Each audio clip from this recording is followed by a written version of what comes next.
Well, welcome back, everyone. I hope you had a good evening. I thought yesterday was such an amazing and rewarding experience, and I hope you did too. My name is Sherry Miles Cohen. I'm the executive director of the National Communication Association and a member of the Consortium Executive Committee. And I'd like to start off this morning by thanking AGU for its hospitality and our sponsors, the Alfred P. Sloan Foundation and the American Educational Research Association. We're so grateful for the insights of our speakers and everyone's engagement yesterday, whether it was Dr. Holden Tharp sharing his perspectives on trust in science, and personalizing his perspectives on his journey and the embodiment of allyship, and in conversation with Dr. Shirley Malcolm, reinforcing the importance of activist engagement, especially student activists in driving systemic and social change.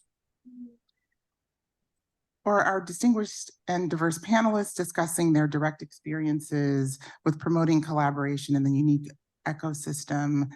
For example, the difficulty of overcoming desires for competition between schools and departments, or lifting up faculty by revealing the hidden curriculum, or the need to think of DEI as a movement instead of a business by focusing on the why of what we do instead of the what and the how.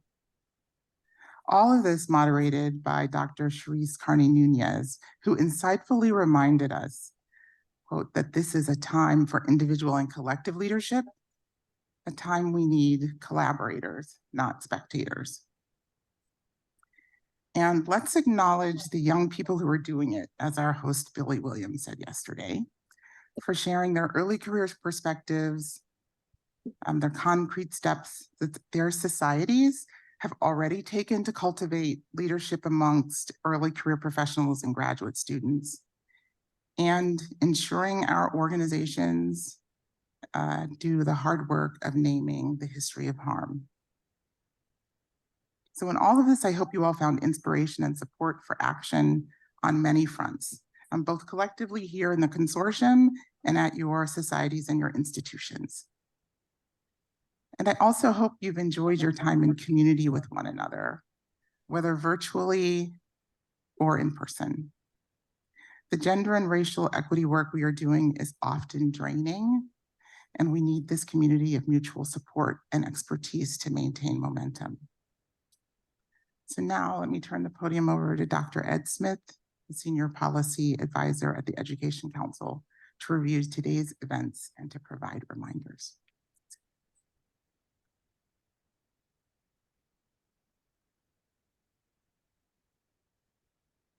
Much appreciated, Sherry. Thank you. Thank you. Greetings, everyone. How are we doing today? Yes. Yesterday went well. Thank you for all your good energy and the great contributions to each discussion you all provided. Let me just say this. We have a shortened day today that ends at 2:30. We'll have rich discussions that help advance thinking and action connected to our overall convening theme and the strategies and objectives we've discussed. So please stay tuned, locked in, and get ready for today's events.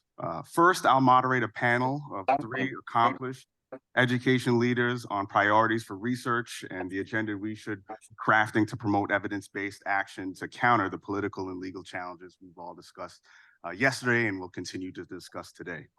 We'll then proceed with concurrent 45-minute breakout sessions in-person and virtual formats for informal and meaningful discussions on actions and resources, again, to seize the moment of gender and racial DEI threat and transform it into an opportunity for systemic change.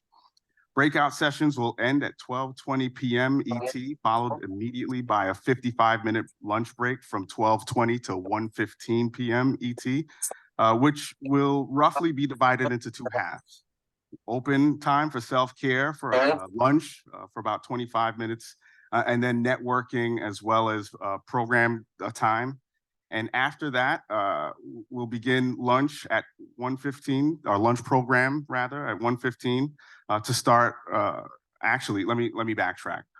We'll have a lunch period, first half spent with getting lunch, self-care, networking. You'll return to that room after this room after 25 minutes to continue eating your lunch and hear from our panelists who will discuss the ETT pilot experience that they've been through over the last year. After lunch at 1:15, we'll start our final panel. Researchers and communications experts will advance evidence-based ways to effectively communicate about the imperative of DEI in STEM fields in ways that counter and combat the equity backlash.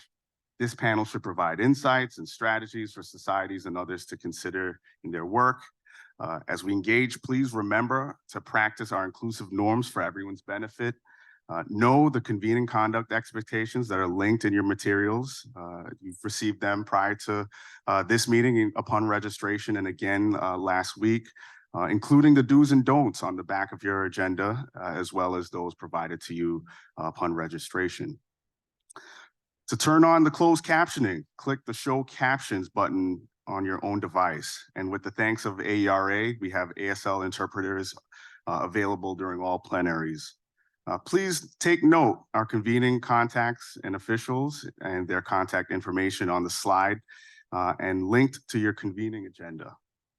Felice, Sherry, and Billy are also wearing bright green badges, so in-person participants can identify them should any issues arise. Meeting contacts are here to help with any conduct concerns. We are making audio and visual recordings of the plenaries and will release them broadly with the slide deck, including tweets and YouTube content and the consortium's over the consortium's LinkedIn platform.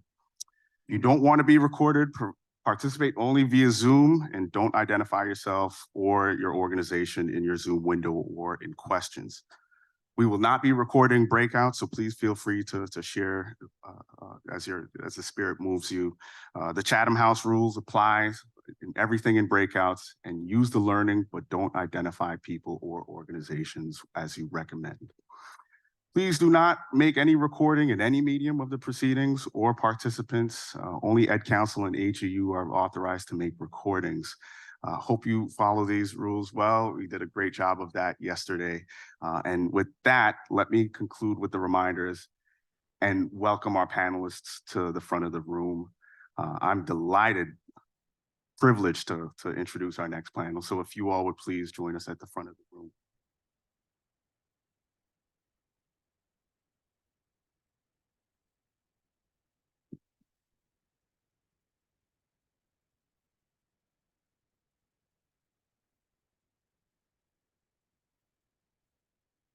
Again, delighted to introduce our esteemed panel. They are among our foremost education leaders, researchers, and contributors, and I've learned greatly from them over my lifetime. So thank you all for being here. Dr. Naila Suad Nazir is the president of the Spencer Foundation and a former president of AERA. Prior to joining Spencer, she held a faculty appointment in education and African American studies at the University of California, Berkeley, where she also served as chair of African American studies, then later as vice chancellor for equity and inclusion. She also served on the faculty of the Stanford Graduate School of Education, and in many ways, Dr. Nazir is recognized as a distinguished researcher and contributor to education and equity. Dr. Laurel Espinosa is the program director for STEM, higher education at the Alfred P. Sloan Foundation. Prior to joining the foundation in 2020, Dr. Espinosa was vice president for research at the American Council of Education. She began her career in student affairs and undergraduate education at UC Davis, Stanford University, and then transitioned to MIT. Her work has focused on racial diversity and equity in STEM, with an early emphasis on women of color in these fields. She's appeared in numerous publications and has been cited in amici briefs before the US Supreme Court. She has also served as a committee co-chair of America's Underutilized Resource for Strengthening the STEM Education Workforce, a NASM report on minority serving institutions. And we have Dean, Dr. Kimberly Griffin, Dean of the College of Education and professor in higher education, student affairs, and international education policy at the University of Maryland, College Park. Dr. Griffin's research interests are primarily focused in three areas: diversity and equity in education, particularly for the graduate students, the professoriate and diversity within, and the universe of diversity among Black higher education college goers. And she also has an interest in mentoring and career development. Dr. Griffin has collaborated and consulted with the NIH, NSF, the National Academies, the American Council on Education, and the Council of Graduate Schools to discuss her research as well as extant literature and new initiatives for diversity and inclusion. For more on these accomplished leaders, please refer to the participant materials for full bios. I'll also note that the materials also include pre-reads to guidance documents and a recording on the Supreme Court's Harvard and USC race-conscious admissions ruling with recommended actions for higher education leaders to navigate the new legal parameters while innovating toward meaningful action on racial equity. But this panel is not so much on the current state of the law as it is about the research needed to create more equitable, diverse, and inclusive systems of STEM fields, and the research needed to evolve the law back to its equitable origins, including new justifications for considering individual racial status to remedy inequities in STEM education and its fields. We think this discussion is important for several reasons. First, to minimize the effect of the Supreme Court's ruling in the Harvard and UNC college admissions decisions. Just to summarize, the ruling explicitly allows consideration of how a person's lived experience with race has affected who they are and what they can contribute, but eliminated the institution's longstanding ability to consider students' bare racial and ethnic status as one of many factors in admissions when the aim is to provide diversity-associated educational benefits for all students, as those benefits have been long justified, defined, and analyzed by social science and STEM fields. Second, to develop and defend a new compelling interest to be tested on the right facts and at the right time that might justify consideration of individual racial and ethnic status that someday might be employed thoughtfully and strategically. And third, because externally created crises are a lever for change in higher education research, to use the challenges of the moment to drive bolder systemic change toward building an anti-racist and anti-patriarchal vision for higher education, STEM fields, and our society. Taken together, these challenges, taken together with the challenges of the DEI backlash that we described yesterday and that we've discussed in our various sessions, we think the imperative is to reconsider the priorities for research and to promote effective and legally sustainable systems and strategies to achieve diverse and equitable learning environments where research can flourish and that all people can see themselves in the knowledge produced.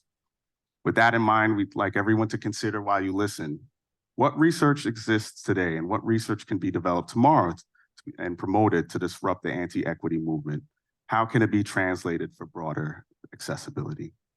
What does systemic change mean and how does it occur? What's the role of societies in fostering it? What strategies best grow the population of students at every stage of the STEM pathway? And what role do societies, institutional leaders, and others play in disrupting the anti-equity movement, driving ecosystems change, collaboration, and systemic change within institutions and across all sectors of STEM fields? What could be a new compelling interest that has not yet been reviewed by the court? We'll open the panel with a presentation by Dr. Espinosa, who will ground us in some of the main themes that inform the responses to some of these questions, while also citing some of the work she's supported by at the Sloan Foundation. And then we'll engage in a moderated discussion and hopefully turn it over to the audience and those participating over Zoom to ask a few questions. Thank you. Great. Well, good morning, everyone. Can you hear me okay? Is this okay? Well, not so much a presentation on my part, but perhaps just some opening remarks. So as you would do for a panel like this, we had a briefing call. It's very, very productive. We said a lot of things on that call. And, you know, one of the things that came up on that call was your tremendous role in this movement that we've been talking about over the last couple of days that we'll continue to talk about. So we are here to speak truth to power because you hold a lot of power, and I just want to acknowledge that and let us sit with that for a moment. Your voice and your actions are critical to advancing the type of systemic change that Ed just said he wants us to all keep in mind, because your organizations are in many ways the standard bearers, right? I think you see it that way. We see it that way. You're the norm creators. Your members set and reinforce the values that your fields hold, the things that your field and the actors in it incentivize in their various settings, and the things that they expect as a community. And you know, no pressure there, but this is really important to acknowledge. You're also working to broaden the field. You know, long before higher ed, I mean, many of you working K-12, many of you are working past higher ed. You know, today we're talking a lot about higher education and the impacts of some of these activities at the court and at the state levels on higher education. But of course, it's a broader discussion than that. But, you know, we really start from this level of appreciation because it is exciting to talk with you about the role of research. And, you know, Holden mentioned yesterday, I think he said, oh, we don't need any more evidence. I will just politely disagree with that. I think what he really meant was we don't need more evidence to tell us there's a problem. That is true. We have all the evidence we need to know that. We don't have enough evidence on the solutions. We've spent a lot of time in the academy talking about the problems, and we've spent a lot less time talking about, so what do we do about the problem? So I think that's the spirit that we come to you with today, and specifically about how we do this from a systemic change perspective. How do we actually create systemic change? What does the evidence and research say about that? That is even more greatly needed. So, you know, we're going to talk about that a bit today too. And then I also want to touch on what we mean by research, right? Because research actually means a lot of different things to a lot of different people. And of course, we know that research happens in academic departments by scholars and, you know, on campuses, et cetera. Those are very important spaces. I also want to acknowledge that there's research that happens outside the academy in ways that are complementary to such settings, as well as, you know, on a campus. I don't know if you would consider this the academy, the people come out of the academy, but, you know, the institutional research offices that our campuses house and deploy. So that's a very important actor, as well as evaluators and researchers who truly reside outside the academy. We're trained in it, but reside outside. And for example, you know, foundations like Sloan also use these individuals to tell us about our own programs and, you know, how they're working. We work with members of the academy to do that, but one example is we recently hired a research firm, Higher Ed Insight, to do an evaluation of our University Centers of University Centers of Exemplary Mentoring program. You know, to talk to us and show us and do research to tell us and tell our grantees, you know, what's working about this, what isn't working about this. And that evaluation report is available on our website, and it has informed our redesign of that effort into the Sloan Centers for Systemic Change. So these are, you know, very important moments to engage with individuals in these research settings to help set the direction. And I know many of you, having talked to you yesterday, are also using evaluators and the like in some of your efforts. So I just want to talk, you know, when we talk about research today, I want to talk about it a bit broadly. And then once we think about, okay, what is research? You know, who does research? Then we really need to talk about how we disseminate the research. And that's where you come in once again with your standard bearer role, right? To acknowledge the importance of the evidence that we're going to talk about today with your members and highlight it and disseminate it as such, and then to help translate that work. Not on your own, because there's communications professionals and some really great researchers who know how to speak to lay audiences as well, but your role in the translation is so very important. You know, to your members who are faculty, administrators, students, staff, change agents of all kinds that you have this reach into. Very important that you're doing that translational role, and you know, just critical. So that's all I wanted to say, just sort of a primer. But like Ed said, I do really want you to center yourself in the conversation that we're about to have. I think you mentioned that, Ed, because you're not you're not just outsiders looking in at this research, which often happens in the social sciences. You are part of the movement, as we've been talking about. We're all part of it. So I really would love you to just center yourself in the discussion we have and your role in some of the things that we're about to get into.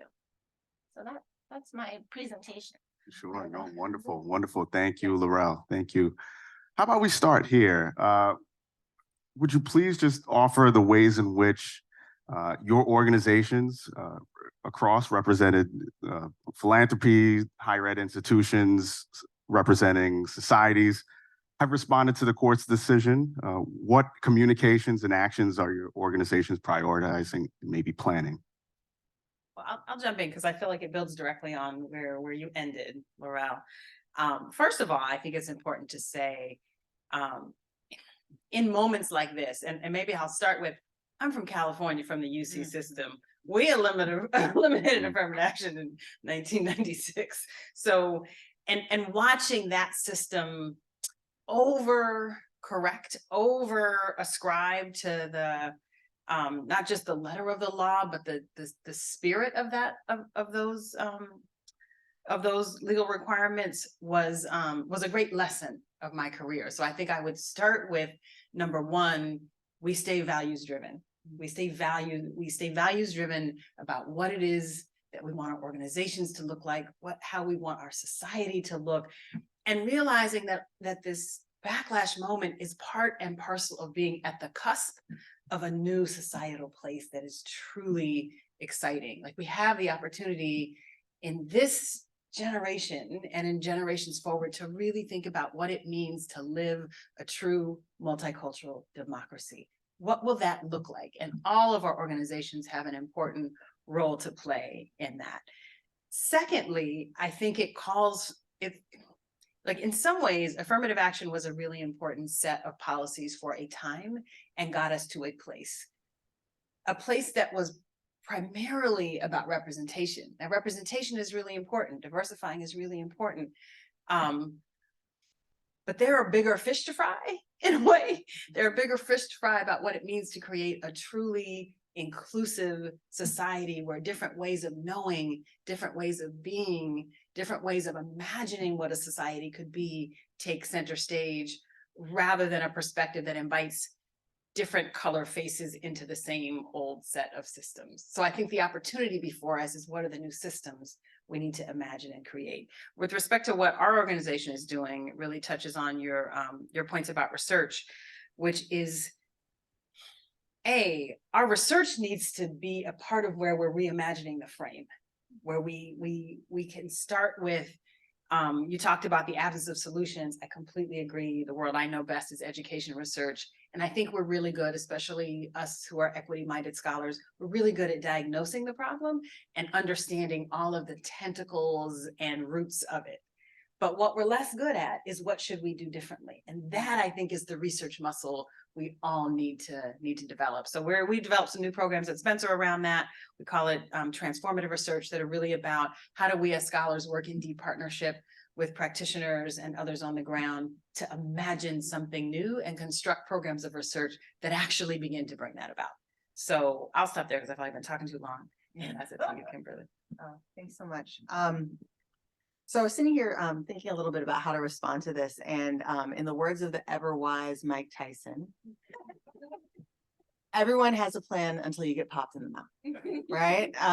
So we had plans, we had statements. I think we were all ready to respond. I had my statement, and the only thing that was going to change was the first paragraph, right? Like, what the decision actually was. But I think our institution generally saw it as an opportunity. Like, our first step was like, okay, let's reaffirm our values. Let's make sure that we come out quickly in terms of letting folks know, like, this is who we are, this is who we want to be, this is our mission. And I kind of thought of the decision as tool removed from toolbox, but our values, our goals, our mission is still the same. And so we were very intentional about communicating that externally.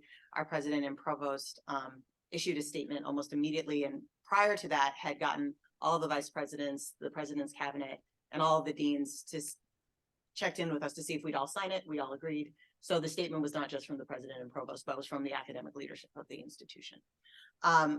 I sent a message to my community right away, affirming my values. It was more personal. This was a personal decision to me, so I communicated that to my community. But I think in that boldness of our statement, we were still popped in the mouth, right? Like, so there was still the reeling and the, well, what do we do now? And what needs to change? And I think the tendency towards the overcorrection, right? Like, well, this is what we have to change, but here are all the things we might potentially have to think about. And that's real. That's just a reality of working in an institution. I think though, as we've moved from what has to change for us to be, you know, consistent with the law to what could change to make us a more equitable and just institution, there's more hope and more inspiration in that space. That I hope we have moved past having a conversation about the instrumental nitty-gritty. Our president and provost emphasized over and over again that we are a public institution to serve the public good. That we are here to transform our state, transform our country, that excellence is intimately linked, inextricable from diversity of our campus community and our students and our faculty and our staff feeling a sense of belonging. If that is our mission, if those are our values, how do we live in that space? How do we operate from that space? And, you know, we'll worry about the nitty gritty, like we let legal worry about that, but our goals are still the same. I just actually came from a panel yesterday where 4 deans, our provosts were all dialoguing about this issue. And we spent very little time on the actual decision and more on who do we want to be and how do we step into that space in a more powerful way as a public institution. So I'll just say that I'm really honored to have joined the Sloan Foundation for lots of reasons. But one of the reasons is the foundation, as some of you know, has been working on this topic for well over a decade. The issue of the joint issues of diversity and the law. And we fund a project called just that at the AAAS. And, you know, that has served as a major foundation for the work that we've been able to do, both preparing for and in response to this decision. So in the preparation side of things, we've held, you know, long before the decision, a couple of webinars with Education Council and our friends at AAAS to talk with our grantees about how to prepare. I think we all sort of knew it was coming, right? And really have been having deep conversations with our grantees about that. However, higher education as an enterprise, I'll just say, isn't always great at preparing. It's better at reacting and responding. So we kind of knew that, and we were ready to meet our grantees where they are and were when the decision came down. And so we had another webinar, of course, with our friends at Ed Council, but knowing that the community would really need resources, spaces to dialogue, you know, research to look to.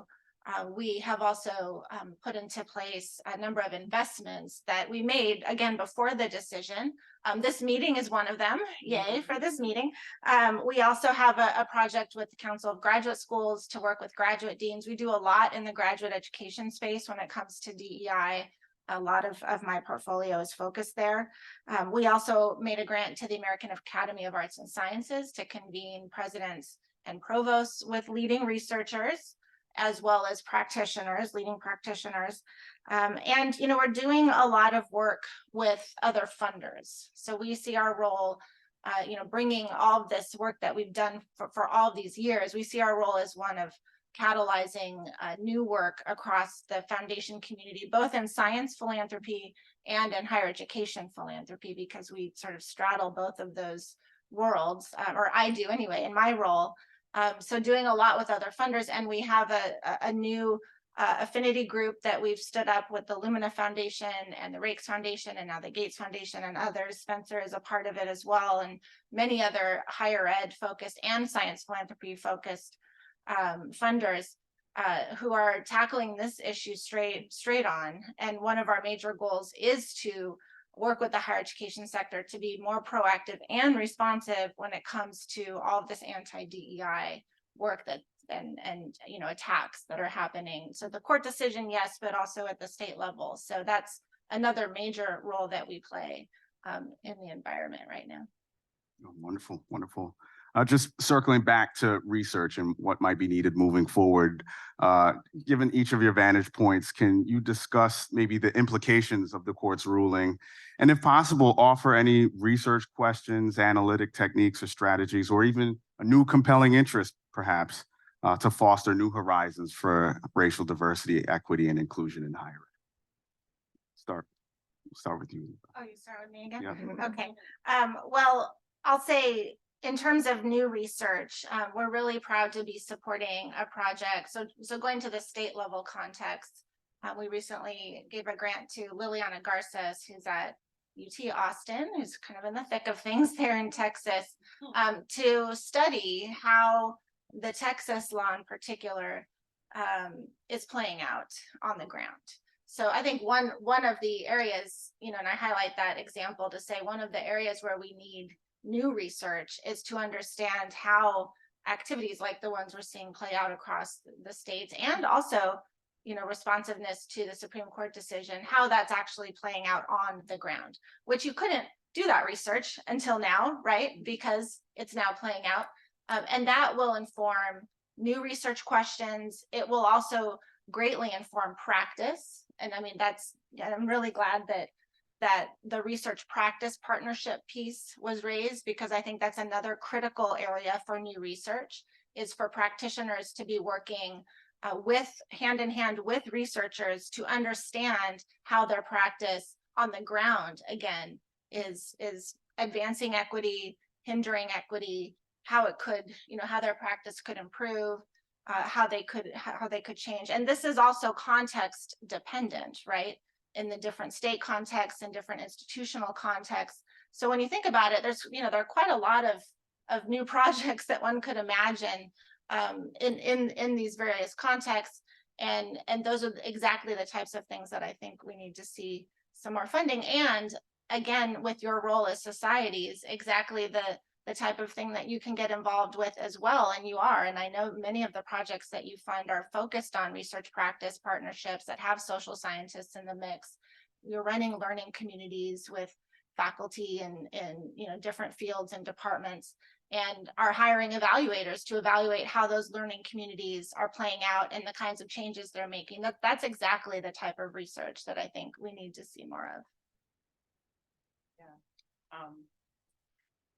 I don't want to put your question into a little bit of context for myself. Like, the way that I think about it is like, there's this ruling, right? And the ruling is specific about admissions practices in elite higher ed institutions, which we know are just a tiny fraction of all higher ed institutions. So in fact, the symbolic value is probably greater than the actual on the ground implications, particularly for researchers. And I say that because it's also, I think we have to hold, this is a part of a set of coordinated activities that are intended to create a chilling effect. They're intended to stop the kind of progress on DEI that we saw, particularly post 2020, the kind of racial reckoning / uprisings. So its intention is to slow the work. Its intention is to create an environment where scholars are afraid to do the work that really leads us towards social change, and that really recognizes the deep and utter implications of the history of racism, colonialism, patriarchy on our current structures and systems. So I guess with that as background, I would say, one, we need to understand that in that context, we need to understand the effects of this moment, but we also need to understand how we message differently and what the effects of that could be. Like, I'm super enthralled right now with at Berkeley in the law school, Ian Haney Lopez's work on what are the messages that cut across the kind of political spectrum that help people really get to leaning into new possibilities for the future, rather than staying stuck in this loop of what does diversity mean? Who does it privilege? Who loses? Who, like, we need a new frame. I'm also really appreciating Heather, the Sum of Us. What's her last name? I can't remember what I was talking. McGee. Heather McGee, who wrote this beautiful book called The Sum of Us, that's about, we've been operating as if good outcomes are a zero-sum game, as if one group has good outcomes and access to great things, you know, whether that be clean air or good schools or public policies that work to support families, that if one group has them, then other groups don't. And she argues that is that zero-sum game thinking is one of the greatest fallacies of our time. And that actually, if we could get to a different mindset, that in fact, we could all thrive. In fact, there is enough of all the good things for everyone to do well. From that premise, we could build something entirely different. So and Ian Haney Lopez's work is again about how the power of the messages and what messages work to get us more towards that place and less towards the place of being in this kind of space of division. So I think there's research about that could matter. And just in general, I think continuing to lean in on both understanding how we got here, the historical work, the sociological work, the psychological work, and to lean in on where we might go, what has worked in the past, what post-Brown, what were the techniques that school districts took up that were effective, what was less effective, what possibilities might we imagine in working in new kinds of collaborations across sectors. And I think it's partly why I get so excited about being in a room like this, because you all are in this room. We have this cross-disciplinary, cross-sector representation, and there are ways in which you all could be working together. And I know that my colleague Felice at AERA does lots of this, working together to think and pull the fields into these more interdisciplinary collaborative spaces. Yeah, let's talk back to the following. So I've been thinking a little bit about this compelling interest question, and Dr. Nasir, I love your comments about you know, the sum of us, right? All of us, and that for so long our compelling interests have been rooted in the one that worked was individual gains to some extent, right? Diverse learning environment means you learn more, you are a better critical thinker, right? And we tried to track it on that level. Based on my read of the decision and the decision that military academies might be left out, there's something that like national security is the one that I keep circling around. Like there's something about On the stuff that's really important. right. But that if we have more access to education, that there may be some kind of link to national competitiveness, national security that goes beyond trying to measure it at an individual level, but at a societal level. Like, how does the society benefit? There may be some traction there somewhere. Like, that's just the only idea that I keep circling around. And there are far brighter people I know than me working on this question, but I keep coming back to some kind of national good as opposed to individual goods, which also kind of pushes us to really think about, you know, again, higher education as a public good. It is not just for this individual person, that, you know, it is to make us better, not just this one person better. To your question about research, there are two things that I want to bring up. One is based on the climate that we're in, the context that we're in.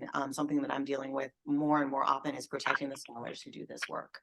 And I can't keep threats and angry emails and really difficult things from happening to those folks. Like, I can't prevent that from happening, but how do we wrap around them? How do we ensure that they know that they and their work are extremely valued?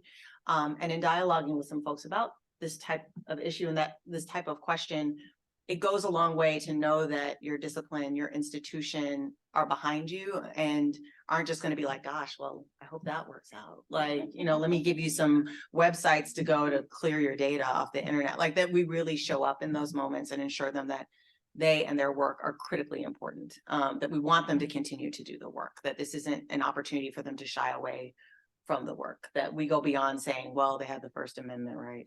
Like, this is not an academic freedom issue. This is a critical issue. It's consistent with our mission. We want them to continue to do exactly what they're doing. The second thing that I'm thinking about is the type of work that we need right now is maybe not the work that we have traditionally recognized as academic.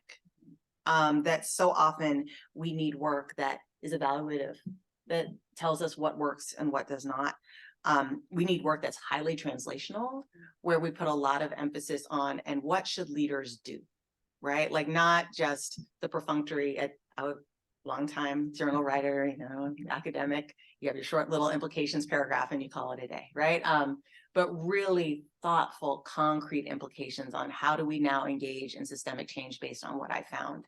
And that isn't the work that we've traditionally valued in any of our disciplines. So how do we push that work forward, insist on the importance of that work, whether that means reforming tenure and promotion policy or creating new awards and rewards in disciplinary societies to really highlight how critical that work is at this moment, is something that I think that we can all think about. Just plus one on something you said, which is a notion of education as a public good is how we got here. It's why the United States has been so powerful on the international scene. High quality, free, expansive public education from K-12 to higher ed. That's how we got here. And as we disinvest, we run the risk of not staying here, meaning global super, whatever that economic global superpower, what scientific innovators, you know, all the things.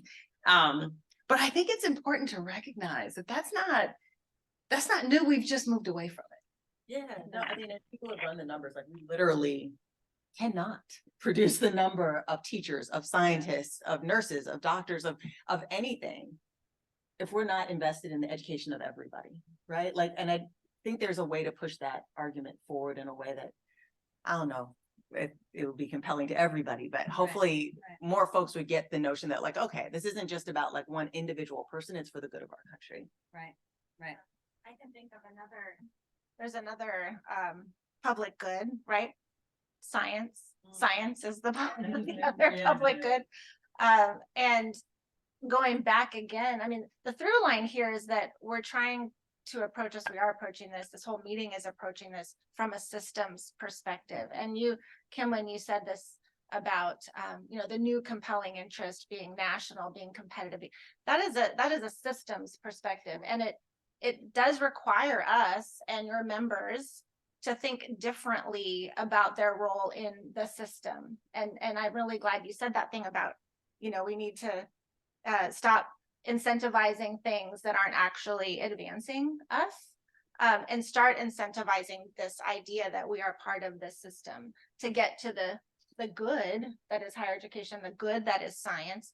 And again, the role of the societies in equipping your members with the ability to even talk about it that way. And you know, at your meetings, shining a light on, you know, in your plenaries and in your you know, various concurrent sessions or in your webinars, inviting people who talk about this in these ways and, you know, doing some work to help your members get to thinking and talking about it in these ways too. That we've all got to change the lens through which we look to get to that place. But I love that place. I love that compelling interest. For sure. I'm really intrigued and love the attention to systemic change. We've heard solutions-oriented research as well. I want to just touch on a theme, and maybe it's a slight push for us to continue to think about the role of societies in achieving some of this, especially in light of this kind of environment where there's a great distrust of science and data. How would you describe the ways in which societies can maybe address that? So now thinking about societies as a part of systemic change, but also about raising the consciousness among the public and the folks in the system to really digest and use data and science in productive ways. Tall order. I mean, I'll get us kicked off and then you guys can jump in. So feel free to interrupt me. For me, what is important about the particular role of societies is that you see above the treetops, right? Like you're thinking field level. One thing I've come to be simultaneously deeply frustrated with and in great admiration of is scholars have a depth on a small slice of a thing. And that depth is actually really important, as much as like a lot of times like, but can you talk about like how that matters across systems, or can you think about what the implications are of this for that? Like scholars need to do that deep disciplinary work and to collaborate more on all the things, but societies hold the key to seeing where there are trends or patterns or opportunities across fields that could be leveraged and grown. Because I do think scholars, when invited into these spaces, want their work to matter to the public, want it to be a part of creating the world that we want to see. And from within a scholarly role, don't have a lot of tools to lift up and be expansive. And I think professional societies sit in a really unique space to make that kind of thing happen. It's so interesting. I was thinking about how, you know, of course, we're trained to be like very narrow, like deep dive, but I've noticed in my own career, my own evolution, that like as I get older, I get a little bit higher up into the treetops, right? And I'm probably less interested these days in creating my own new knowledge. It's talking about what we know. So how do we create opportunities within disciplinary societies, particularly for our senior scholars, our most visible scholars, to kind of start thinking about and talking about what's happening cross-cutting across the discipline, and also outside of it. We're really good at talking to each other, right? So higher ed scholars have a lot to say about STEM equity and STEM research, and we'll talk to the other higher ed scholars about it and never go over to talk to the science scholars about it. There are discipline-based education researchers who are all talking to each other and may not necessarily talk to the society or to the higher ed folks, right? So everyone's having these separate conversations that could be very complementary, where there could actually be some good potential for synergy and problem solving. And we have to find ways for all of us to speak to each other. Meetings like this are critical for that, right? That it's far too seldom that we bring together those communities who are having those conversations and almost teaching them to talk to each other. We all speak slightly different languages, but there's a handful of scholars who I think of, like Julie Pissell, to me is like one of the most thoughtful translators that I know, who spends a lot of time in the physics space and in the higher ed space and in the social ed space, and has kind of learned to speak to each of them and have an impact on each of them. And we need more folks who are willing to do that work. Yes, please encourage your members who are doing DEI work on their campuses to talk to their education faculty, their higher education faculty. This is like a pet peeve of mine, actually. Maybe of Kim's too, I can tell. That there's not enough interdisciplinarity going on in the DEI space by the types of individuals that your societies are supporting in those spaces. So that's one. I know this is such a big question that you put in front of us. And it can feel really heavy to carry the burden of thinking, how do I change society? How do I change society? And these questions have come up at this meeting, yesterday. And, when Holden in his keynote gave his, showed the slides about the great division in the country politically, and how much that's driving distrust in science. He didn't show these graphs, but in maybe he did show higher education. How do we close that gap? It feels like to carry that on our shoulders. I think we all felt a little discouraged yesterday. But we all have a role to play in that. And, our role at Sloan is one role. I think Adam talked about this in his remarks too. And your role is another role, and sort of combined, this is how we get there. But it takes a lot of coordination and collaboration and a collective action, like the ones that you're all seeking to take through this consortium, the society's consortium. So I just want to acknowledge that it's heavy. But I also want to acknowledge that, when we think about why people don't trust science or don't trust higher education, I think we can pretty quickly draw a line to the fact that science and higher education has not worked for those people. So why should they trust it, right? And the role that the societies play, or that researchers play, again, all these different roles, we have influence over the system that can better serve these individuals who have lost trust in it, in the ways that we've already talked about today, in the ways that we approach research and use research, in the ways that you translate to your members, in the ways that your members go out and talk to the public, or or inside the academy. So it just want to keep drawing the through line to systems change. I also want to just highlight some work at Sloan. which just to say our role again, in this public narrative, we have a really exciting portfolio on the public understanding of science and technology that my colleague Doran Weber runs. And, so he's funding books and documentaries and movies and podcasts and TV shows, et cetera. And I know that he would welcome from your members who are ready to go to that place with their work to more of a public facing voice about the role of science. I know he would welcome ideas from those individuals. And once again, that touches on your role as a society, is to encourage and elevate your members who are ready to talk to the public about their, about their field, which, yeah, some of it is going to find a very narrow audience, but a lot of it finds a much broader audience. So, just going back to the science communication piece, and I'm glad we're going to have a session on that next. Let's talk about it.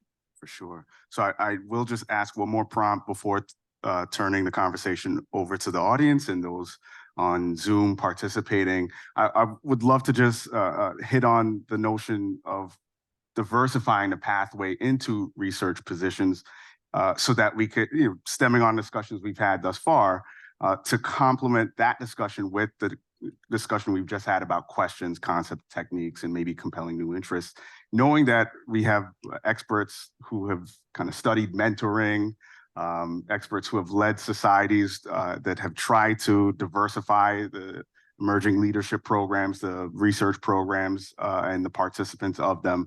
I'm just wondering, Dean Griffin and maybe Dr. Nazir, if you could just touch on ways societies can continue to diversify the pathway into research positions so that we have different people, different ideologies, frameworks, methodologies that they may bring lenses of understanding and sense making to contribute to the pressing challenges that we've discussed here today. So some of my work, thank you for that, Ed, focused on getting a better understanding of how scientists, particularly scientists with minoritized identities, made decisions about what their careers would be, right? Like, so they've already chosen a PhD program in science, and in many cases, they'd already chosen a postdoc, but how are they going to decide about whether they're going to stay in a research career or not? And I think far too often the discourse has been, how can we, help them get their skills up to par to be, competitive in a selective process? Or how do we mentor them enough? How do we build a shield around them strong enough to manage the toxic environment in which they're going to be engaged, right? Like those have been the two primary lines of thinking about those things. The folks that we talked to were very clear about the norms of the academy. They were very clear about, in many cases, their talents and their skills as scientists. And we noticed that they were making active choices about whether or not they stayed or whether or not they left. So certainly there are people who are being pushed out, but oftentimes they had a lot of agency in deciding whether or not they wanted to stay. And the extent to which they wanted to stay was very much based on their values and whether they perceived their values being in alignment with the values of the academy or the values of research.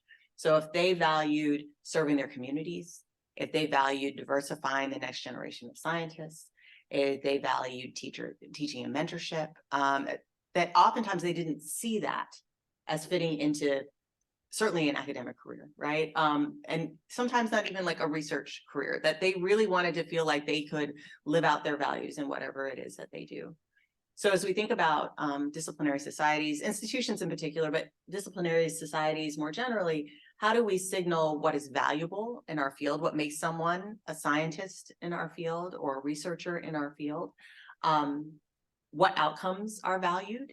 I think that would be helpful in terms of allowing folks to see themselves as scientists. How do we hold up folks who have very similar values? When I think about who my mentors are and who I wanted to pattern myself after, they weren't necessarily models of the academy that I had seen before. My longtime mentor is an amazing scholar. Like, she's produced incredible work, but she's much more well known for being the blueprint for a generation of scholars of color in the academy, right? Like, that she showed up in a way that was authentic, that, still cared about and centered her family, thought about her work and her students. And we're like, yeah, we want to be like that, but we don't get to see that as much. So really thinking critically about how are you holding up folks who maybe wouldn't traditionally be defined as like the best scientists, but maybe are the most outstanding, thoughtful mentors or have made contributions that go beyond, you know, a narrow understanding of a very deep field. And really providing those additional models and allowing folks to see their values actualized in the field, I think can be really powerful.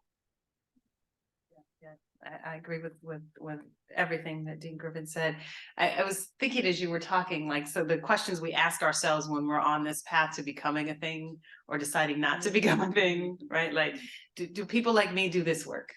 And I remember being a graduate student and feeling like these people were all so smart and they were using these terms I didn't understand. And I was a public school kid, like, so my geography is still really bad. I don't know where Bali is. Like, but asking myself, is this a space where people like me can do things? And then asking myself, is the work I want to do valued here? And I think there's important work to be done on both that first question and that second. Like, the first is partly about representation, but it's also partly about how you get to be in the space.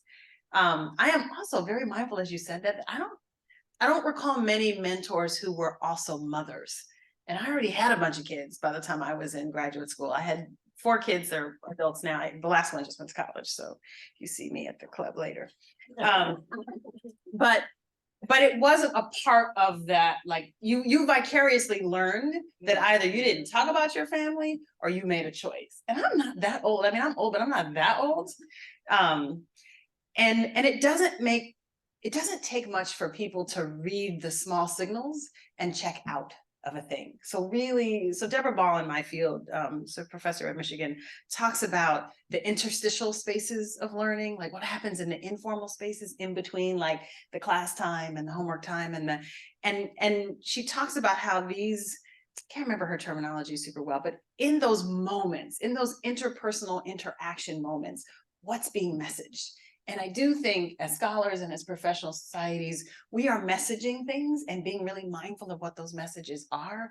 When we put forth a panel, who's on it, who's visible? When we're talking with younger scholars, how are we signaling what's valued and their value to this organization? All those little pieces really, really matter. And I think for this generation too, they are thinking a lot about, can I make the change in the world I want to make while doing this? Is that allowed? Is that encouraged? Do I have to wait until tenure to do something that really matters? And they're less willing to make the compromises, which I love about the Gen Zers and the millennials.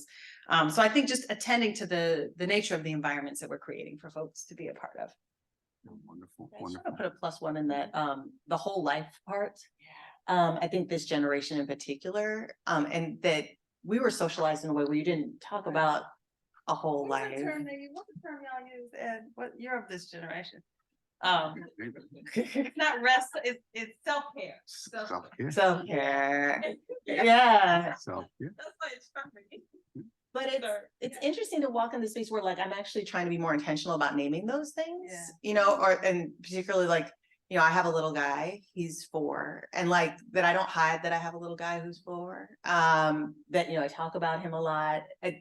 And informally folks have messaged back like, oh, that like gives me permission, right? Or if someone on my team apologizes for going to dinner for their anniversary and missing something, I'm like, apology not accepted, because you should have never made it, right? Like that we all have these lives that we need to be juggling. And I think also creating space amongst academic leaders in disciplinary societies to show like, yeah, we all had lives in the midst of, or encouraging folks to find them if they didn't have lives, right? Like that it's okay, that's part of it. It's not just the work unless that's what you choose. And if that's what you choose, that's okay, but it doesn't have to be that way. I think can be really powerful for folks, particularly in this next generation coming up. This is how you get more people of color, more women interested in these disciplines that you represent, because the discipline can put forth an idea of what it means to value self-care or have a work-life balance. This is something this consortium has talked about a lot, I realize. So we're not saying anything new to you, but also, you know, something we sort of struggle with some of our grantees who, again, are largely in graduate education, and I'll say they struggle with on their campuses, is really pressing their faculty, and this is not new either, but I'll just say it anyway, to talk to the students about other careers beyond going into academia, right? That is so needed, because most students are not, as you know, most graduates of PhD programs are not going into academe. We have a long history of funding talented students of color, Sloan scholars.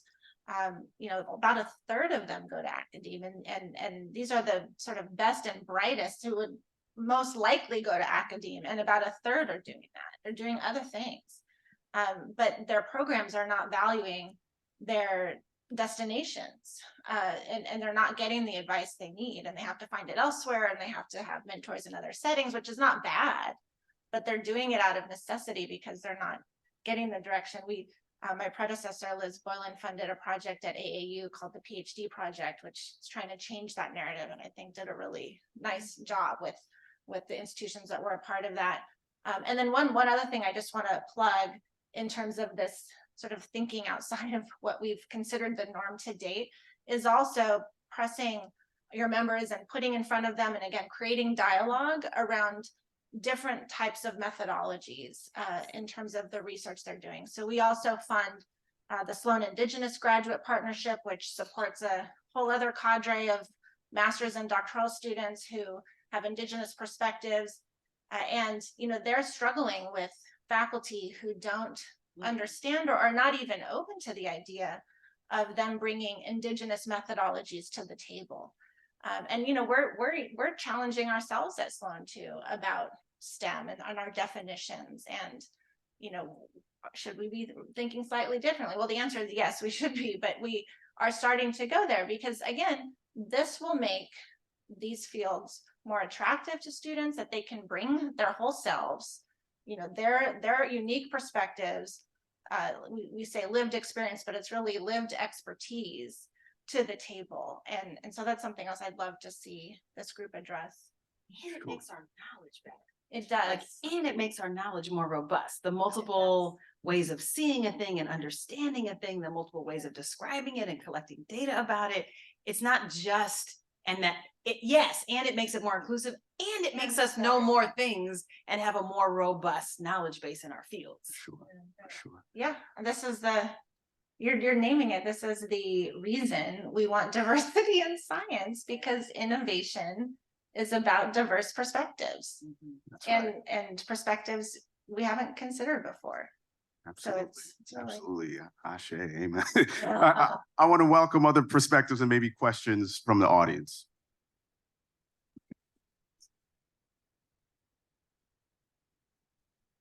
I always have a question.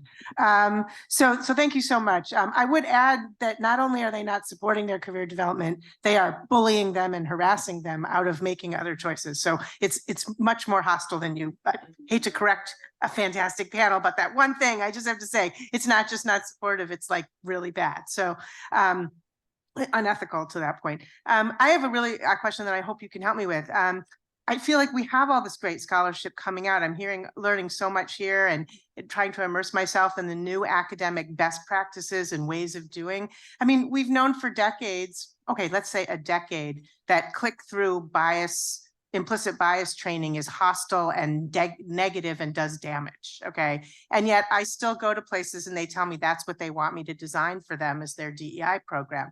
How do we get the good scholarship across the chasm of scholarship to practice in academia and outside, other STEM environments, because our students are going to biotechs, pharmas, government, policy, legal, tech transfer, all the 100,000 things you can do with a PhD. So how do we get them to get out of school and into careers and into places also where the good scholarship and best practices are making it there? That's my question.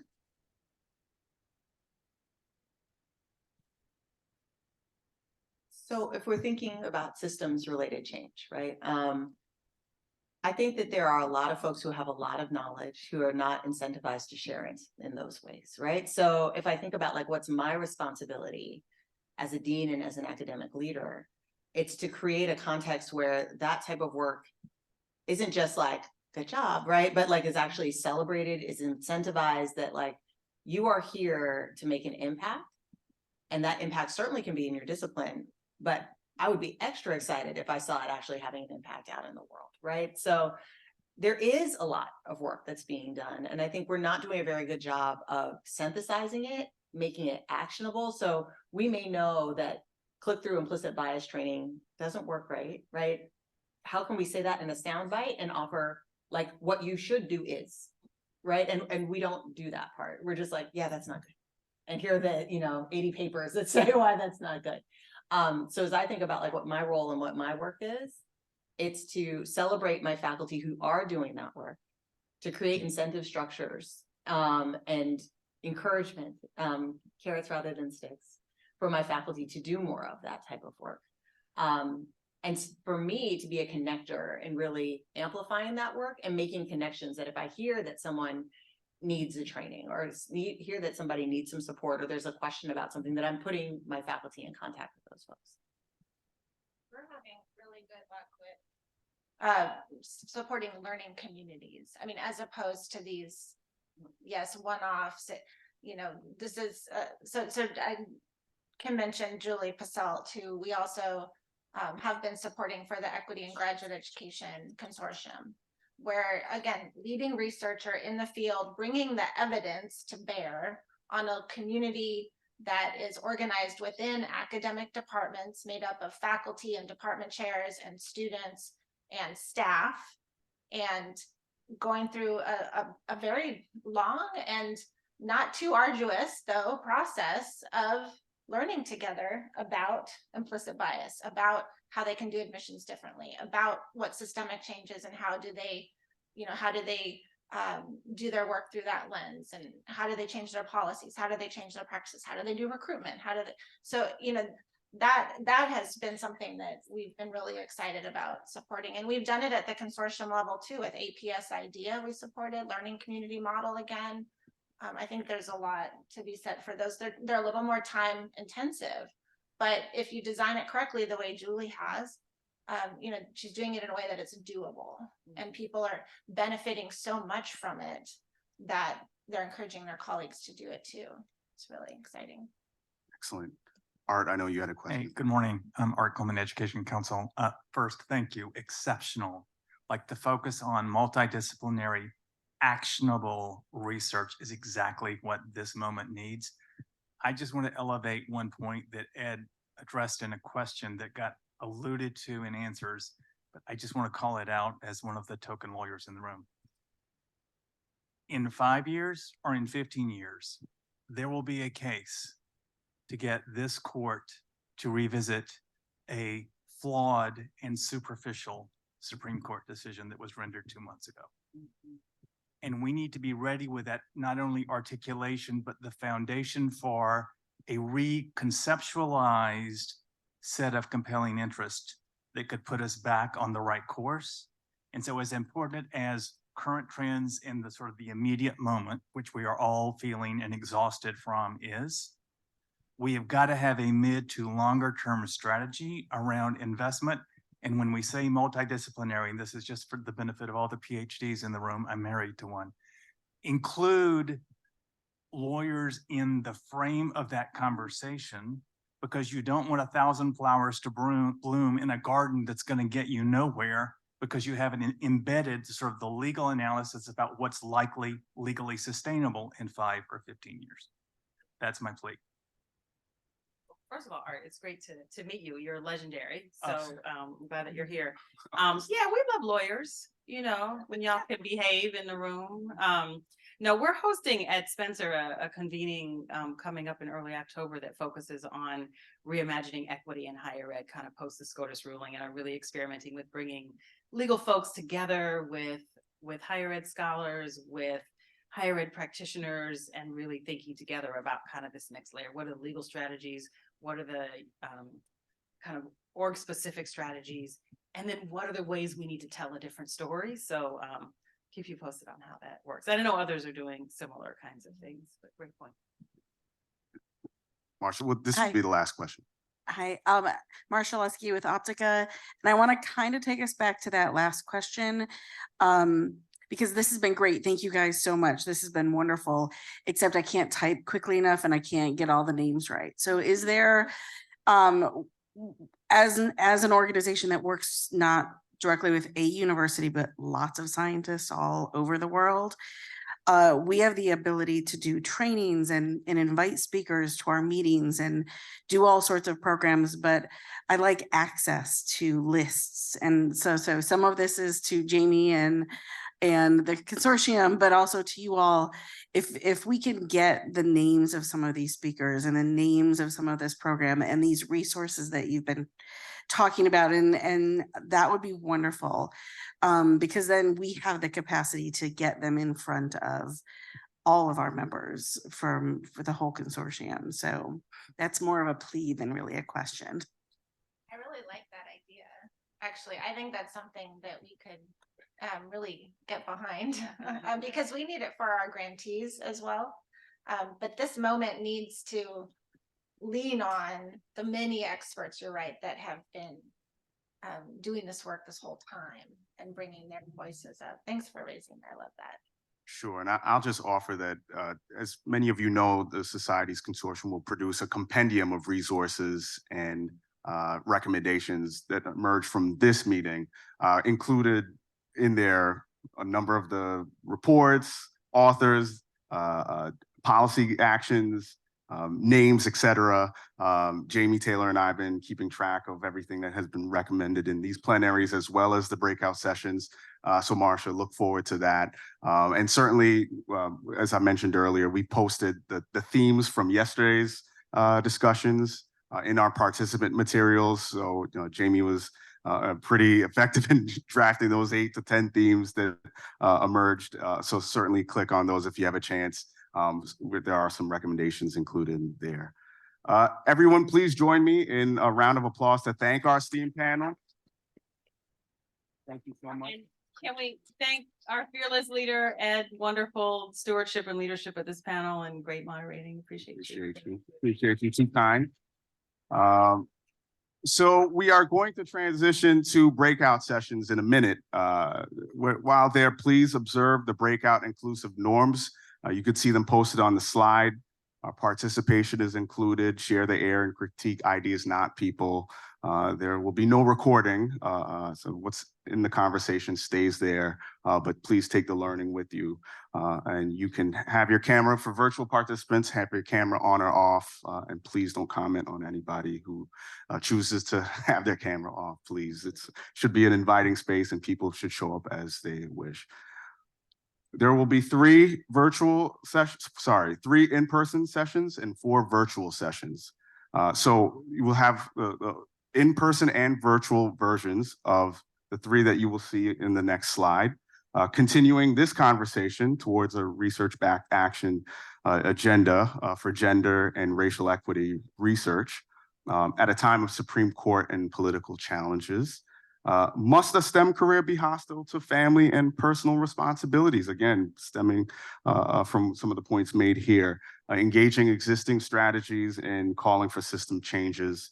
And then also continuing yesterday's plenary session, diversity and equity for the future of STEM excellence, empowering early career voices in leadership. And you can see the locations listed on the slides and certainly in your agenda if needed. As I mentioned, there will be 4 virtual sessions, so remote versions of these 3, plus a breakout session hosted by the Journal Affinities Group, fostering inclusivity in publications, again, which is virtual only, since virtual participants couldn't attend the breakfast gathering on the topic earlier this morning. The breakout sessions will last 45 minutes. Breakout sessions will end 12:20, followed immediately by a 55-minute lunch break from 12:20 to 1:15 p.m. ET. This will include time for self-care, 25 minutes. Please take care of yourself, decompress, grab lunch if you're attending virtually, and maybe in another time zone, grab breakfast, something to eat, continue to network in and out of the plenary. Followed by 30 minutes to both enjoy your lunch, to take care of yourself, in here and listen to a conversation on the ethical transparency tool pilot beginning at 12:45 p.m. ET. This session will feature members from AAAS and the Johns Hopkins University sharing the decisions they made to use the pilot, to be a part of the pilot and use the tool. And just for reference, the ETT is designed to support a welcoming climate across the education research ecosystem for everyone by creating a norm of transparency about gender and racial misconduct while treating everyone and all sensitive information ethically while minimizing legal and enterprise risks. Additional pilot participants, possibly from Vanderbilt University and potentially others in the audience, will also share their input, and we welcome you to ask questions about the tool and the pilot experience if you have any. Again, lunch for in-person attendees will be in this room. Virtual participants can stay in the virtual room, continue to engage, hang out, enjoy each other's company, grab your lunch or breakfast if you're further west. But everyone, please be sure to tune back in at 12:45 p.m. ET for lunch, the discussion we'll have about the ETT. And now, please transition to your breakouts. Thank you again.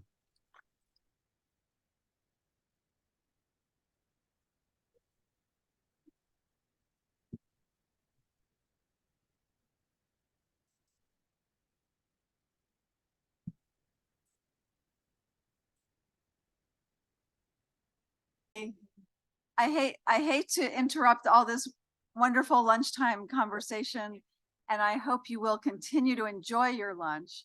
But we're going to start the program part of the lunch, and so I hope you can direct your attention up here for a moment. I'm this one.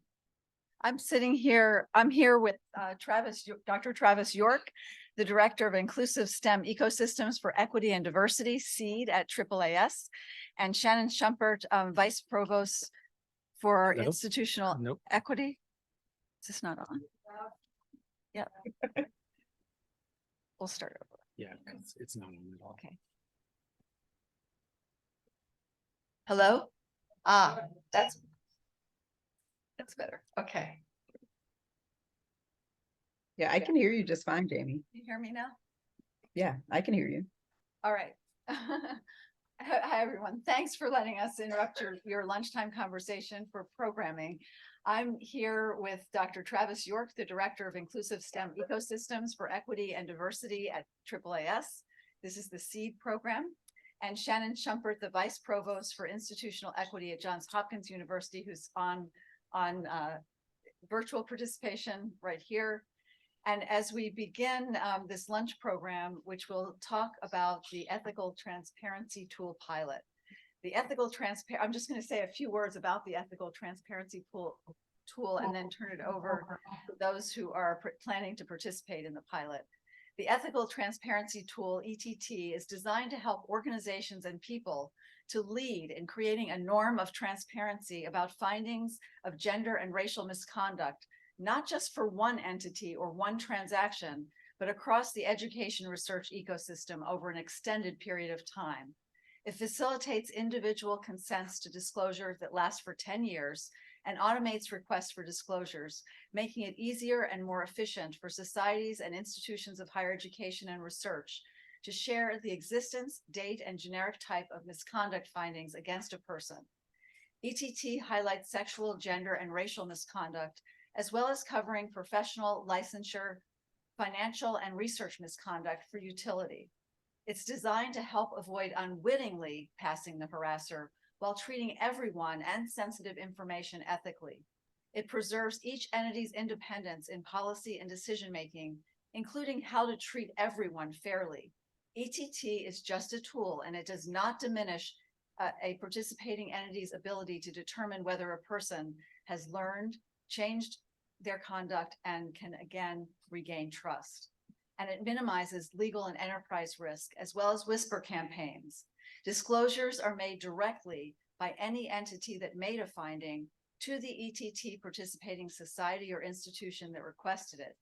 Again, ETT is just a tool. It never receives the disclosures themselves, so there are no shameless or repositories of misconduct records.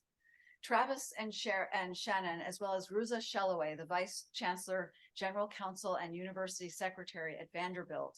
And I understand that Rachel Croson from University of Minnesota, the Provost, is also participating virtually.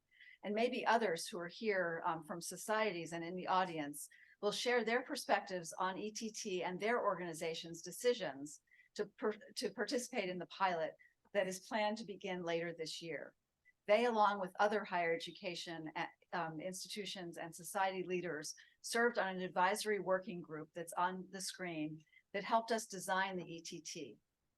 And I will also say that Vanderbilt and BU also provided special communications and IT expertise, respectively, that we're really very grateful for. So with that, I'm going to ask Travis first. Travis, why did AAAS decide to participate in the ETT? And was there any effect of the current societal context in that decision? And as you think about that, what's your perspective about how ETT might be different than other ways that an entity might try to get some of this kind of information? Yeah. Thank you, Jamie. It's a pleasure to join you all today. I was able to pop into a couple sessions virtually from a few blocks away at AAAS's headquarters, and it's really lovely to be able to join you all in person and to share a little bit more about the ETT pilot that's coming up. So for AAAS, you know, we've really been excited about the progress of the ethical transparency tool as it's been envisioned. We know that you know, one of the real problems around, in particular, unknowingly passing the kind of harasser is in this kind of structural issue that we have, where, you know, depending on how kind of investigations go on a campus, and then if a person leaves, you know, that it can really lead to a cycle that continues, and where, in particular, other faculty or students may not be as safe as we obviously want them to be. And so, you know, as this, I think, really incredible, it's been really incredible to be one of the, you know, one of the many people working on this. I think the team of people kind of envisioning what could we do together to really try to address this issue through providing a structural kind of equity check has been really important. And then so as we've come to finally the point of piloting the tool, it was really important that AAAS, you know, want to be a part of that. And it's for a couple of reasons. One, there's strong mission alignment for us at AAAS. And I know many of you all resonate with this kind of alignment. We know that for us to be able to achieve our strategic goals around making STEM the most excellent it can be, that having the most excellent STEM ecosystem in the US, that is inextricably linked with broadening participation and opportunities for all people in STEM. And the reality is that the current structure has unequal opportunity baked into it. And part of that, especially around gender equity or equity for sexually marginalized groups or even other racial groups, that safety and discrimination and kind of harassment is a huge part of that kind of making the ecosystem safe. So if we want to have the most excellent STEM ecosystem, we also have to make sure that we're thinking about the kind of culture in which science occurs. And so being a part of the pilot was important to us from a mission standpoint. The other thing that was important to us, I think that this is a little selfish, and I'm okay with us saying this is selfish, but like, we want to help make sure that the pilot works for us, right? So that's been one of the things I've been saying to folks as they're thinking about doing the pilot. I'm like, please, the more organizations that we have in the pilot, the more that we can, you know, really tweak the tool to make sure that it works for as many organizations as possible. And that's our goal as a, you know, speaking selfishly as a committee member here. We want to make sure that the pilot works, and it works for institutions of higher education, it works for labs, it works for nonprofits, it works for science associations. And so we knew we wanted to be part of the mix to make sure that it worked for us and make sure that it worked for other, you know, STEM associations. Jamie, you also asked kind of like, given the current climate landscape, the policy and legal landscape, did that affect our decision? We had actually made the decision to participate in the pilot prior to SCOTUS decisions, prior to a lot of the anti-DEI legislation that we currently see coming up in many states. So it wasn't a factor in our decision to join the pilot. As a lot of that legislative kind of landscape started to shift, I think what was really clear to leadership at AAAS was that for us, this made participation in the pilot and participation in this sort of tool even more important. I mean, for us, it made it more crucial for us to be in a space where we as a field are taking seriously not just our legal compliance obligations, but really pushing towards how do we, the community, the STEM enterprise, ensure that that enterprise is as excellent and safe and progressive, allowing for progress, not like politically progressive, like allowing for scientific progress as possible. And so it's really kind of, I think, made us more determined to really see this work through. Thank you. How about you, Shannon? How did Johns Hopkins decide, and why did Johns Hopkins decide to participate in this pilot? Thank you, Jamie. And hi, everyone. I'm so sorry I couldn't be there today, but business in Baltimore called at the last minute. So, but happy to join you remotely. I actually am going to echo a lot of what Travis just said. He took a couple of my answers, especially, around the selfishness of being a part of the pilot allows us to have a voice in how it's going and to weigh in on things that may be particular to our organization. I also, even more selfishly for Shannon Shumpert, as part of this pilot, I am very much hoping that this takes some of the work off of my plate, being able to have this system in place once it's really up and running, and a lot of us are participating. Because right now I'm doing these checks. It's a very, very manual process that really relies on me being able to reach out to another organization.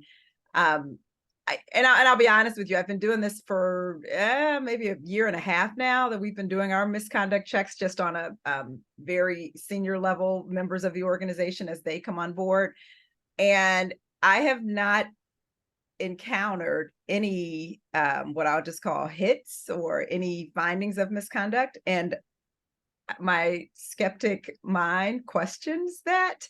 But right now I'm relying on our applicants, frankly, these final applicants, to tell me who to reach out to. And so I don't always trust the process, and I think with this tool we'll have a much more transparent way of obtaining this information, and it won't be relying on, an administrator that this individual may or may not have some sort of relationship with. To be more objective, I think, and also a lot more efficient in getting these things done. So those are really my reasons. I think obviously it supports our work in the DEI space. We want to make sure we're doing the best we can to bring on board people who share our vision and our mission, our value systems. And I've often felt that if we do encounter someone who's had prior findings of misconduct, I don't necessarily believe that means we shouldn't hire them. It really depends on what it is that we're seeing. But I do believe that it gives us some insight and an ability to target training towards that individual, or to bring them on with certain conditions and expectations around their behavior. So you're able to have some pretty direct conversations. And I look forward to that if we do find ourselves in that position. Yes, go ahead. Shannon, I'm so happy that you pointed that out. That was one of the things I was thinking as you were talking, this idea around like norming findings. Some of you who know me from my prior life working at APLU, the Association of Public and Land Grant Universities, I did a lot of work specifically around campus sexual assault prevention and response.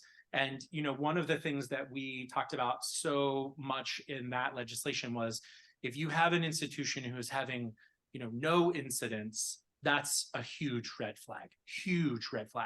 And one of the things that we used to talk to our institutions about, especially as they were seeking to develop better prevention strategies, was that as they created a more safe culture, their rates of reports would rise, that they should expect that to happen, that is in fact a positive signal that you're making a more safe, inclusive campus where people feel that they can report.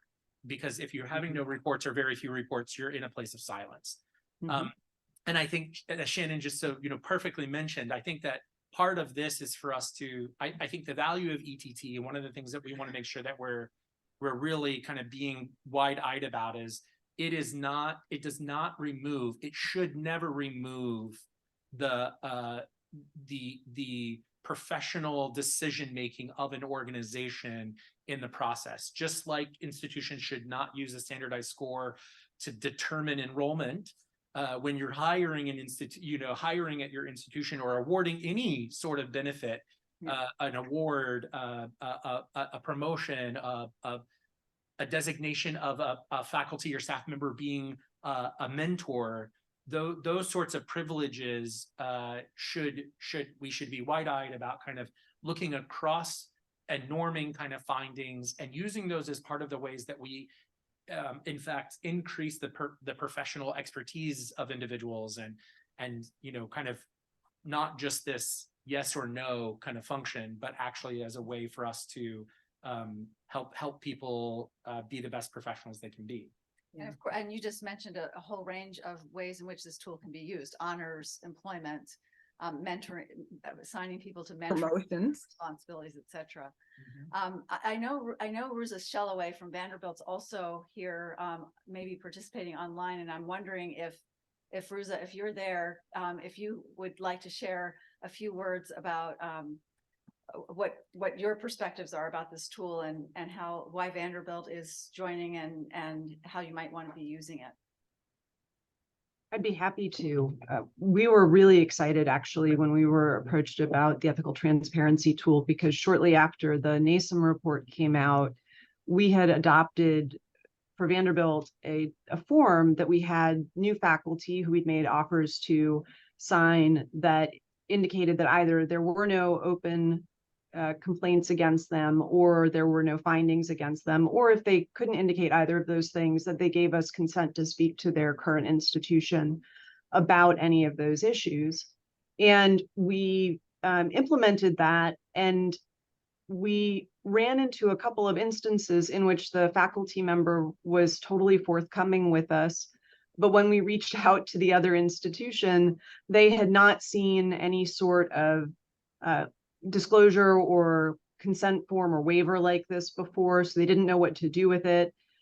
They had their own processes, they had their own concerns about disclosing information to us. And so even though we had participation and cooperation from the faculty members and we had prioritized this, we were running into a series of hurdles in trying to get information to better make decisions at our institution. And I think one of the things that's really striking about the ethical transparency tool is the way in which people have thought through what are the sorts of hurdles that you're likely to encounter as you try to share information with other institutions, and how do we create a tool that sort of minimizes that friction in the system, and then really makes the discussion about the information, the quality of the information, and how, as Shannon said, it sort of fits with how your institution wants to assess what to do with the information once it receives it. So we were really excited. The other thing that we like about this a lot is that in the wake of the NASM report, our faculty committees and some of our administrators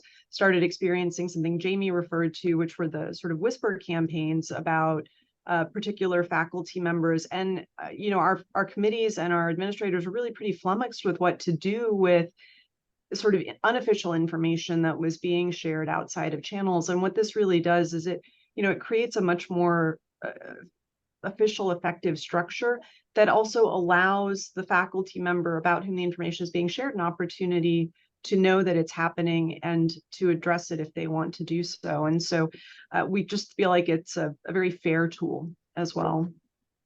Thanks. And I'll just point out that this is one of those ecosystem enhancements, because it really connects institutions of higher education, professional societies, and others, and who can join the ethical transparency tool to request this kind of information.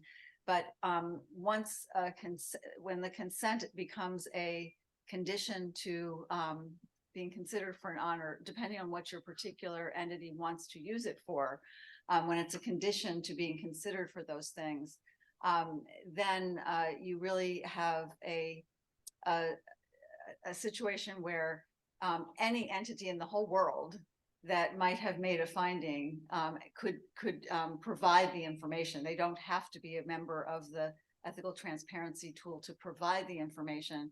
You have to join to use the tool in order to request the information. And so we've really tried to expand this as far as we can through the ecosystem. Maybe it's a good moment to see if there's some questions from the audience, and then I'll just say that if Rachel Croson from University of Minnesota is on virtually, I'm going to loop back to you and ask you a question. But let's see if there's a question from the audience first.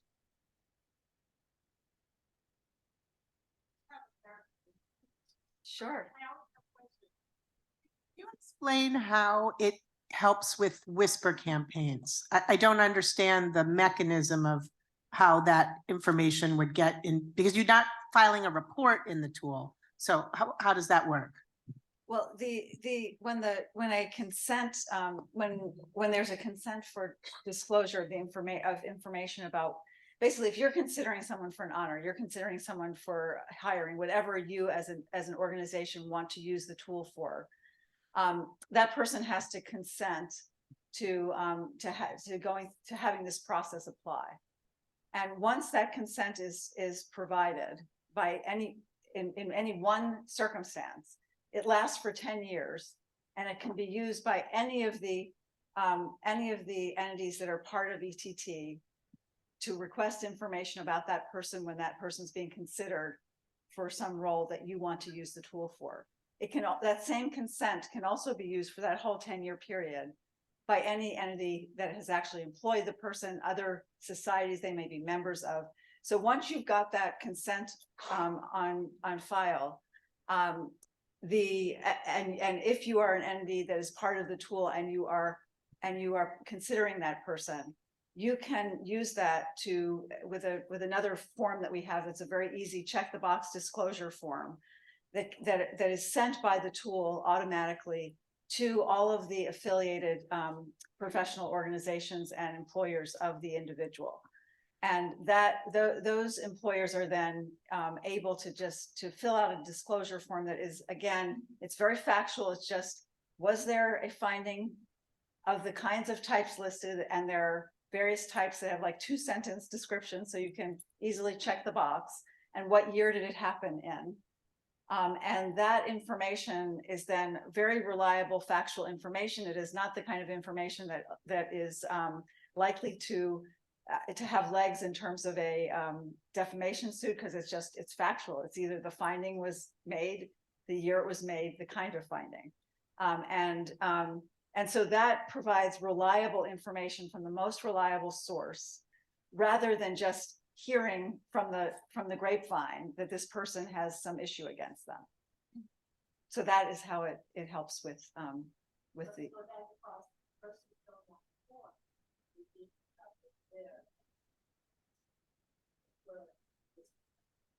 No, this is about findings.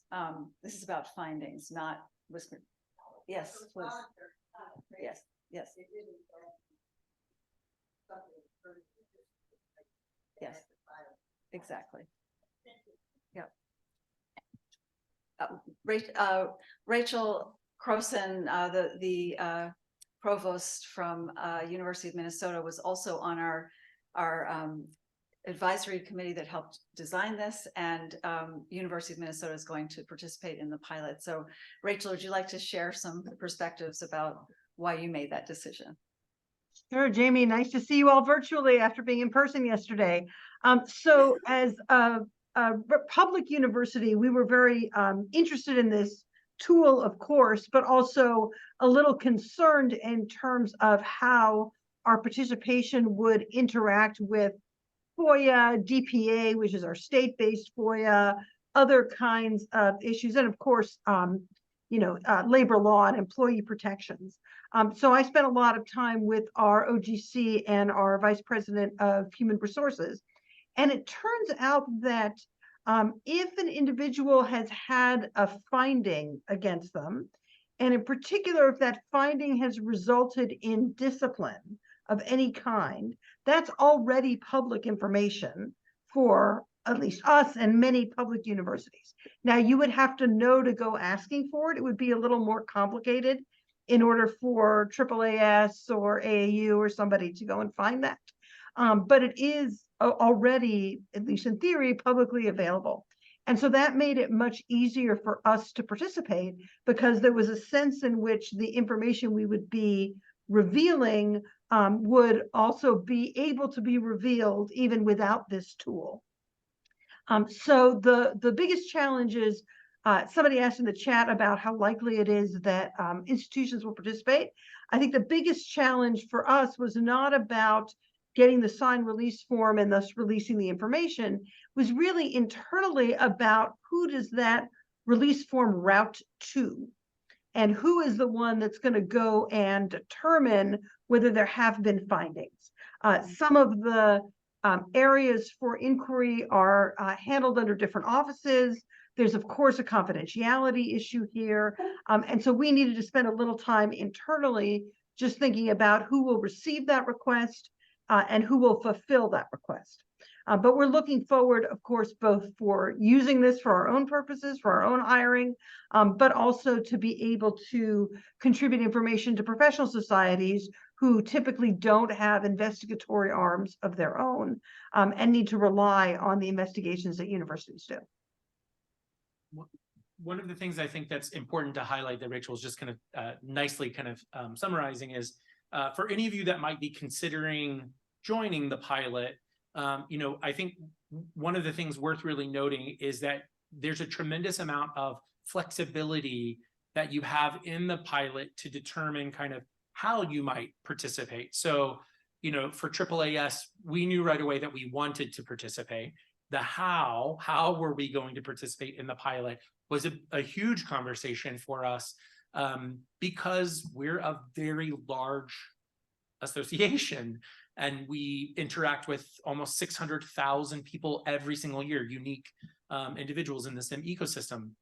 And so for us with the pilot, we were trying to think about like, what's the right size of our participation that is meaningful, both to help us understand what would this look like, how do we get good, you know, sample size, et cetera, but also that allows it to be a pilot and not overwhelming, right? So, you know, who helps manage this? How do we start that to begin with? So the nice thing that I would encourage people to think about is that you can actually right size this for your organization. You can think about a pilot also that expands over time. So that we imagine that the pilot will run for a good portion of time because as people try the pilot with different sorts of privileges, those will have vastly different timelines. So a couple areas that were important to us at AAAS, we knew we wanted to pilot, use the pilot to think about kind of our award structure. And we also knew that we wanted to have our leadership interact within the pilot. Important to us was that our board have firsthand experience in understanding what the ETT does, perhaps, you know, them being a part of the pilot in some way, so that if as an organization we decide to implement it further within our organization, our board and senior leaders know firsthand, because they've done it themselves, what that looks like, how does it work, understanding the kind of capacity. So, you know, please know that it's flexible, but also maybe think about kind of strategically. That was, you know, I think I did not have the idea about our board. That was another colleague of mine who I was like, genius strategy in getting our leadership on board from the beginning. So I just passed those nuggets of wisdom to others. Mm-hmm. And yeah.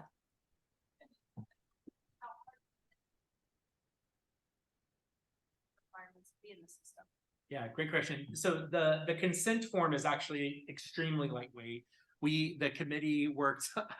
I almost at times felt bad for our Ed Council colleagues because we just kept being like, oh, we have to change this and change this, and it has to be. We want you to do all of these legal hoops, and it should be really short and simple. And right, like we gave them these Herculean tasks of making it both legally compliant and also extremely lightweight and easy for folks to use. So I do think that both the consent form, which an individual, you know, fills out, and also kind of that they kind of give a consent form. They also kind of show like what is their affiliation history. It's very, very lightweight.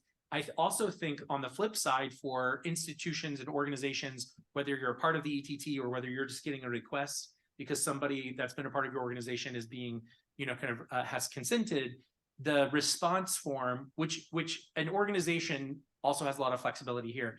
They could, depending on their own kind of state laws or whatnot, they could just send their own, if they already have like a finding sheet or a notice of finding, they can send that as is in whichever communication mechanism is most sustainable for themselves.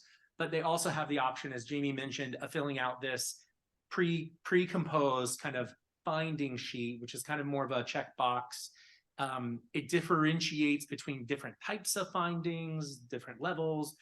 It's quite easy to navigate. I think the whole thing is 2 pages and very, very lightweight. So it also makes this process there's an efficiency to the process that has been thought about quite nicely.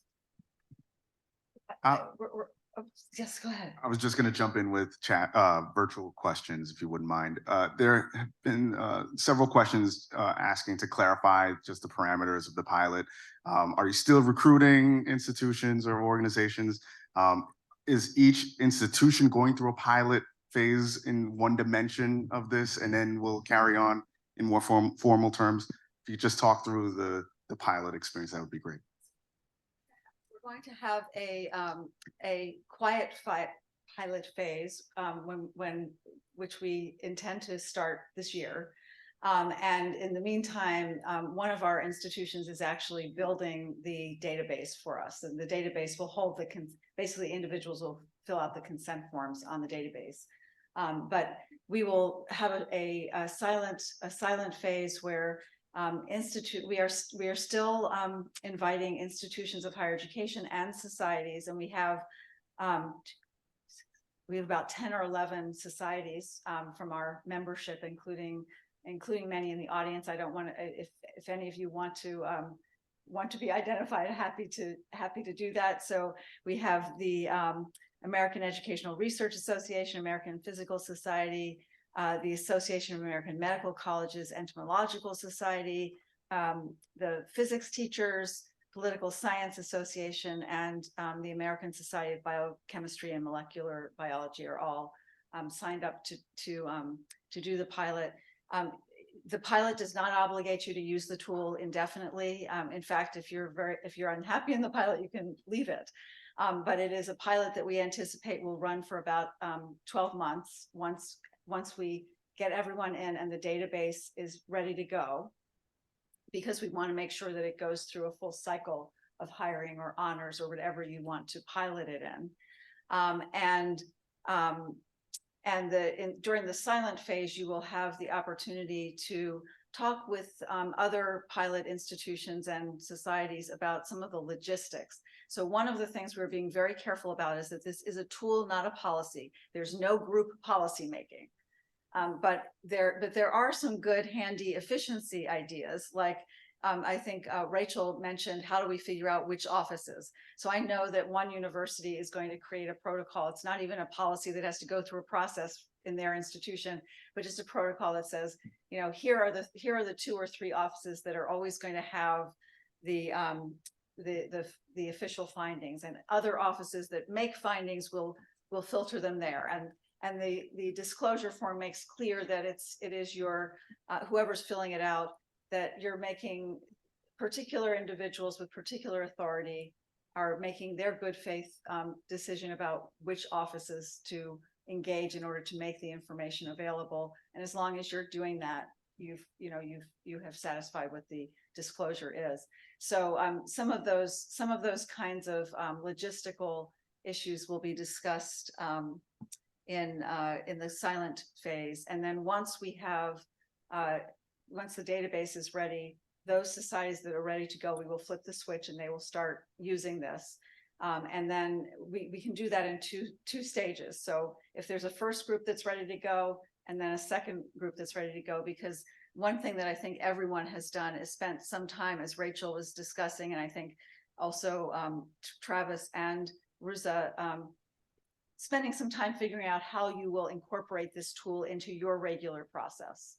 And so we want to make sure that you have time to do that at the beginning of the pilot, and you will have time to do that. So if you are interested in considering joining the pilot, and it is a leadership effort. So the point is that it's not just about getting a consent and getting information for your own society or your own field, but by participating in this, you'll get that, but you will also be making a contribution to the entire ecosystem to make that ecosystem really adopt this norm of transparency. And you do that by helping to build this consent database that will help not just your own society or institution, but the entire database, the entire ecosystem. And the more institutions and societies that participate, the greater this norm will be, which will make the tool even stronger because it will be used more frequently. So, so it is a leadership effort. And if you're interested in that, go to the Societies Consortium homepage. At the very top, there's an ETT button. Just click on that button, and there is a briefing packet. There is a form that you can fill out to indicate that you'd like to participate in the pilot. And for societies that are members of the Societies Consortium, there is no fee for the pilot because your dues have helped to develop this tool. And for institutions, there's a very low fee to be part of it. And we also have one institution that is actually donating quite a bit of time and effort to helping us with the database development. So I think we're out of time. And I just want to thank everyone who is participating, for sharing your perspectives, and happy to answer questions if you have that one-on-one later. Thank you. Yeah. Thank you, everyone.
Thank you.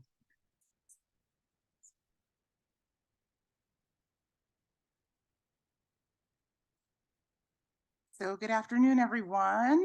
And I am pleased to introduce our final panel of the convening. So we will begin with a presentation on the anti-equity backlash in higher education by Taylor Shotwell. Taylor is a policy associate at Education Council, where she focuses on their higher education equity portfolio. Prior to Education Council, Taylor was at the Association of American Universities. Then we'll hear from Lindsay Malcolm Picu, who will be presenting, making a presentation centered on equity-based messaging, language, storytelling, and narratives. Lindsay is Caltech's inaugural Assistant Vice President for Diversity, Equity, Inclusion, and Assessment. And prior to joining Caltech's administration, Lindsay served as Associate Director of Research and Policy at the Center for Urban Education at USC, and as faculty member at the George Washington University and UC Riverside. And then we'll hear from Dr. Walid Afifi, Professor and Associate Dean and Director of Community Engaged Initiatives in the Division of Social Sciences at UC Santa Barbara. And Walid will be speaking about the utility and influence of data in forming opinions and determining views, and the intersection of DEI and academic freedom. Dr. Fifi is currently serving as president of the National Communication Association and was elected as a fellow of the International Communication Association in 2021. He's one of the leading scholars in the study of uncertainty and its impacts. Throughout the panel, I encourage all of you to think about what can make research actionable and how do the panel's insights apply to societies. For example, what is the role of journals in effective evidence-based communication about diversity, equity, and inclusion? So we'll start with Taylor. Thanks, Sherry. So hi, everyone. And in addition to my work with the consortium, as Sherry mentioned, I am a member of Ed Council's higher ed team. And since fall 2022, we've been following the anti-equity backlash in higher education, where we have been conducting background research, specifically following legislation and policies at the institution level, and had numerous conversations with individuals in the field to understand the backlash. And so today I'm going to share some of our findings to ground the discussion later on with our panelists. So next slide, please. So to frame the narrative, there is none other than Governor Ron DeSantis of Florida, to use as an example, who has really been leading the way in the anti-equity backlash in higher education. And so as you can see on this slide, this is Governor DeSantis's own image from one of his roundtable discussions. And yes, he had in the background exposing the DEI scam as he was talking. And on the side is one of his quotes. And it's important to understand what he sees as the problem of DEI in higher education. So he refers to them as DEI bureaucracies, that they are imposing a political agenda, that specifically he's calling out critical race theory, and that DEI is hostile to academic freedom, and it's a drain on resources and ultimately contributing to higher costs in our country. And so this is fundamentally the narrative that DeSantis has been pushing, but also what we have been seeing nationwide when we look at these anti-DEI attacks. So if you go to the next slide. So the result has been quite dramatic. As of July 2023, there had been 35 states that had introduced higher ed anti-DEI bills. On this map, you can see everywhere that it has been introduced. Yellow is where legislation is active. Green is where legislation has passed, and red is where legislation has failed. And one thing that's important to remember is that this map shows how widespread the threat is and the chilling effects are currently. States like New Jersey, for example, they have introduced legislation, and you wouldn't necessarily consider New Jersey a state that would typically introduce this type of legislation. However, even though it is unlikely to pass in New Jersey, it doesn't mean that this legislation won't have a chilling effect and that it won't have implications for faculty, for staff, for students, for those who are in the higher education and research ecosystem, from those who are pushing for and elevating this legislation. It doesn't take passage for it to have implications. The other thing to recognize, though, is that this legislation that is shown on the map, it goes back to 2021. So there was this legislation being introduced early on, and at that time, it was under very little scrutiny, and there's very little understanding of what this legislation entailed. But at the same time, as you can see by all the red, many pieces of legislation have failed. So when we did this background research, one of the key questions we asked ourselves are, what are the actions that are actually happening in this space right now? And so we identified 4 adverse actions, one being defunding DEI spending and infrastructure. So eliminating funding for DEI at institutions, closing DEI offices, 2, restricting certain elements of faculty hiring and tenure. For example, prohibiting diversity statements in the hiring process for faculty. 3rd, restricting training and teaching of certain subject matters, ultimately impacting academic freedom. So restricting certain divisive topics in training and in the classroom. This is where the critical race theory aspect comes into play. And then finally, politicizing the composition and role of governing boards and trustees. So if you had seen New College, Florida, politicizing their board with Chris Rufo. So those are the actions, but what is the impact? And so we've had conversations with numerous individuals, students, faculty, both tenured and non-tenured faculty, advocacy and civil rights organizations, higher ed organizations. And here's where we really saw the chilling effect. Through these conversations, we repeatedly heard 5 areas where this backlash has had immediate impact. Faculty and staff isolation and loss of trust. So a sense that faculty, particularly faculty of color, felt less welcomed and felt that nobody was fighting back against this backlash. Particularly, they felt that leadership was okay with what was happening. Threats to academic freedom. This was not just about what was being taught, but also what was being researched, which ultimately can have impacts long-term about the knowledge that we'll have. 3, the shift of recruitment and yield for students and faculty of color. So when talking to some student organizations, they were saying that students of color were being advised to potentially reconsider attending some schools because of the current situation in the states.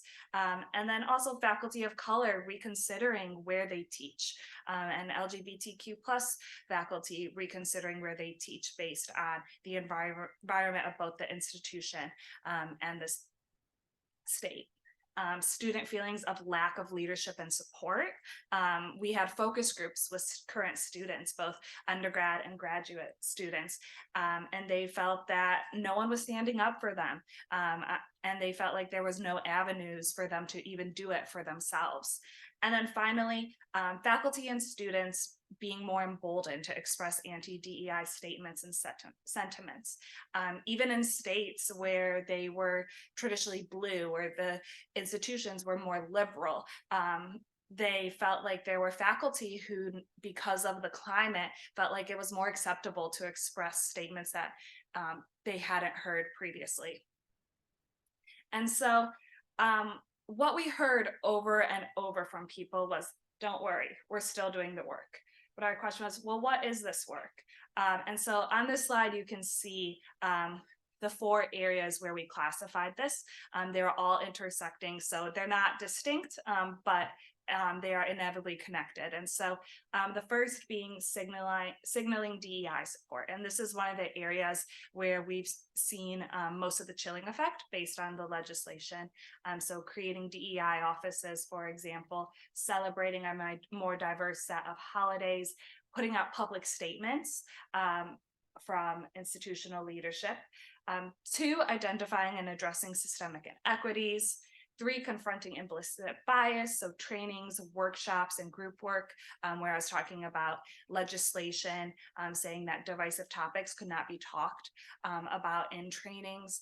And then finally, attending to student experiences and outcomes. And this part is really important because, as we know, if you go back to the previous slide, sorry. As we know, research shows that students who feel a positive sense of belonging earn better grades, are retained at higher rates, and adjust to college more easily. And so while we have all of this going on, we have the SFFA, Students for Fair Admissions rulings. And so we can't just talk about the DEI backlash without acknowledging that these rulings are also adding fuel to the fire, and that they have real negative impacts on some equity approaches. And so we have already seen, right after the rulings, direct attacks in response. For example, shortly after the rulings, if you go to the next slide, sorry, if you go, Stephen Miller, and if that name rings a bell, he was one of the former advisors to Donald Trump. He issued letters to law schools and medical schools, and the rulings. You have the University of Missouri system ending scholarships that consider race shortly after the ruling, and the Wisconsin State Assembly considering legislation banning scholarships for students of color within the state. And finally, we even see this from senators. So Senator J.D. Vance issued letters to institutions of higher education saying that they expressed open hostility to the decision and seemed to announce an intention to circumvent it. So this is just an overview of the landscape that we are unfortunately currently living in. So while this is all happening, we still see some hope that remains. And so we have Dr. Malcolm Pecue and Dr. Fifi, who are going to talk more about effective communications and what we can do during this time of DEI challenges. So thank you all. Thank you so much, Taylor. That was very, very insightful and helpful context setting. And if you can go to the next slide, thank you so much. So what I want to talk to you about today are some approaches that we have been taking at my institution, and then also kind of my engagement in a broader community of individuals, funders, researchers, faculty, societies, practitioners who are incredibly committed to advancing diversity, equity, and inclusion within STEM in particular. And so thinking about what are the strategies that we can all use in order to kind of navigate this. So there are a range of strategies. Today, I'm going to be focusing on how at my institution, I have worked with my colleagues to leverage communications as a means to helping us navigate this so that we can continue to do the work that is so important to us. One of the things that I really look to is history. And this kind of harkens back to the comment from yesterday, thinking about this work as a social movement and not a business. And so because of that, we know that with other social movements and in social movement theory, there is the prediction that backlash is going to happen. We have seen it time and time again. People have theorized it. And, you know, essentially backlash, what is it? Well, often in times of social progress, there are those who are benefiting from the status quo, the system as it is, system as it is, you know, evolving away from, where they feel this kind of declining sense of importance, influence, or power. And I emphasize it's a felt sense. It is a perception. It is often not, you know, the case. And so what happens is this kind of counter movement or pushback against the progress that has occurred. And so as we're thinking about, you know, the work at my institution, a lot of it speaks specifically, because we are a higher education institution, speaks specifically, relates specifically to the SFFA cases and the subsequent decisions. However, one of the things that I always emphasize to my leadership and to community is the importance of placing these decisions into a broader socio-political context so that they can understand how the decision combined with these broader socio-political contextual factors will have a direct effect on our campus community, not just on kind of the practice and processes and policies that we use, but the actual experience and the climate and our aspiration to be a more inclusive Caltech. And so one of the things that we thought about is, you know, this kind of notion of what might a localized backlash look like, and how can we leverage communications as a means to try to kind of mitigate that, not through indoctrination, but through education, through using, you know, the data and evidence and knowledge that we have gained as a means to communicating why these are institutional values for us and why they're important. So as we are working as a community to refine, rework, and design our approaches to continue advancing DEI in this new legal landscape and the current sociopolitical landscape, we are thinking really carefully about how we can communicate more effectively to navigate this backlash. And so these are 6 kind of mechanisms. I'm not going to have time to go into all of them into detail, but these are strategies that, you know, throughout kind of like the arc of the history in terms of social movements in the modern US, these strategies have worked really effectively in terms of trying to kind of push back against backlash or to try to kind of continue advancing the goals of that social movement. And so those include, you know, values, emphasizing values, reaffirming what our shared values are. And in this context, ensuring that we are able to promote what does equity and inclusion look like? How can we clearly state that? And why is it important to us as an institution, as a broader scientific community, as a broader society? We also think really carefully about messaging and language. And because I think one of the things, and I'm sorry, this is a little bit of a criticism, but I feel like me, in addition to others who are kind of in this space, we're not really well prepared in terms of the broader socio-political push to kind of end DEI, you know, the messaging. So we were kind of using shorthand like DEI and assuming that everyone kind of knew why it was important and assuming that they would accept our, you know, explanations.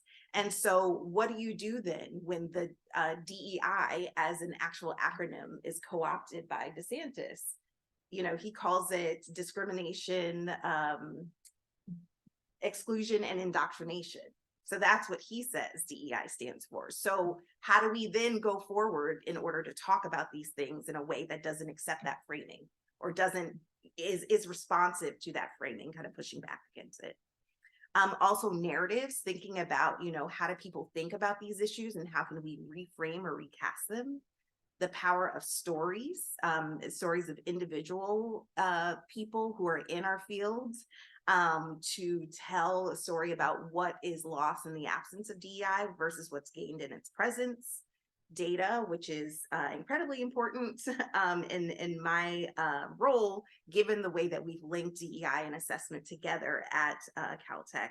And then, of course, you know, strengthening coalitions. And so I've selected a few examples just to kind of illustrate to you how we are approaching this. So the first one kind of bridges values and messaging together. One of the really important things by kind of listening to wise people who let us know that we should really look to our institutional mission in order to communicate to our community on campus and beyond. What is our rationale for why we are working to advance diversity, equity, and inclusion at our institution? And if we look to our mission, we really see that the answers are embedded within. We just needed to kind of say it in a way that was understandable to our community. So our institutional mission at Caltech is to expand human knowledge and benefit society through research integrated with education. Parallel to that, we have been communicating and have been refining our messaging about why diversity, equity, and inclusion are essential in order for us to actually accomplish our mission. We are talking about why we value those priorities with specifics. We are pulling off from the research literature that talks about the value of diversity in the context of doing science, of its value to enhancing creativity and innovation. The reams of evidence that talk about how when you have a more diverse, you know, group of individuals who bring diverse perspectives engaged in science, it has a greater impact. It has a broader audience. So really linking our specific mission to DEI, that has been something that our president has been doing since he was inaugurated as president of the institution back in 2014. But we never had kind of an institutional statement that was signed on by all of our academic leadership.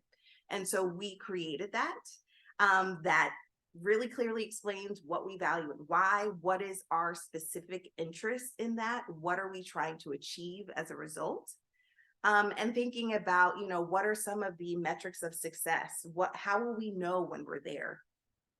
And so one example is what we've done in response and kind of drawing upon this missions-based value statement to change how we ask questions during the undergraduate admission process. So our essay questions are live on our website, so you can go there and see them.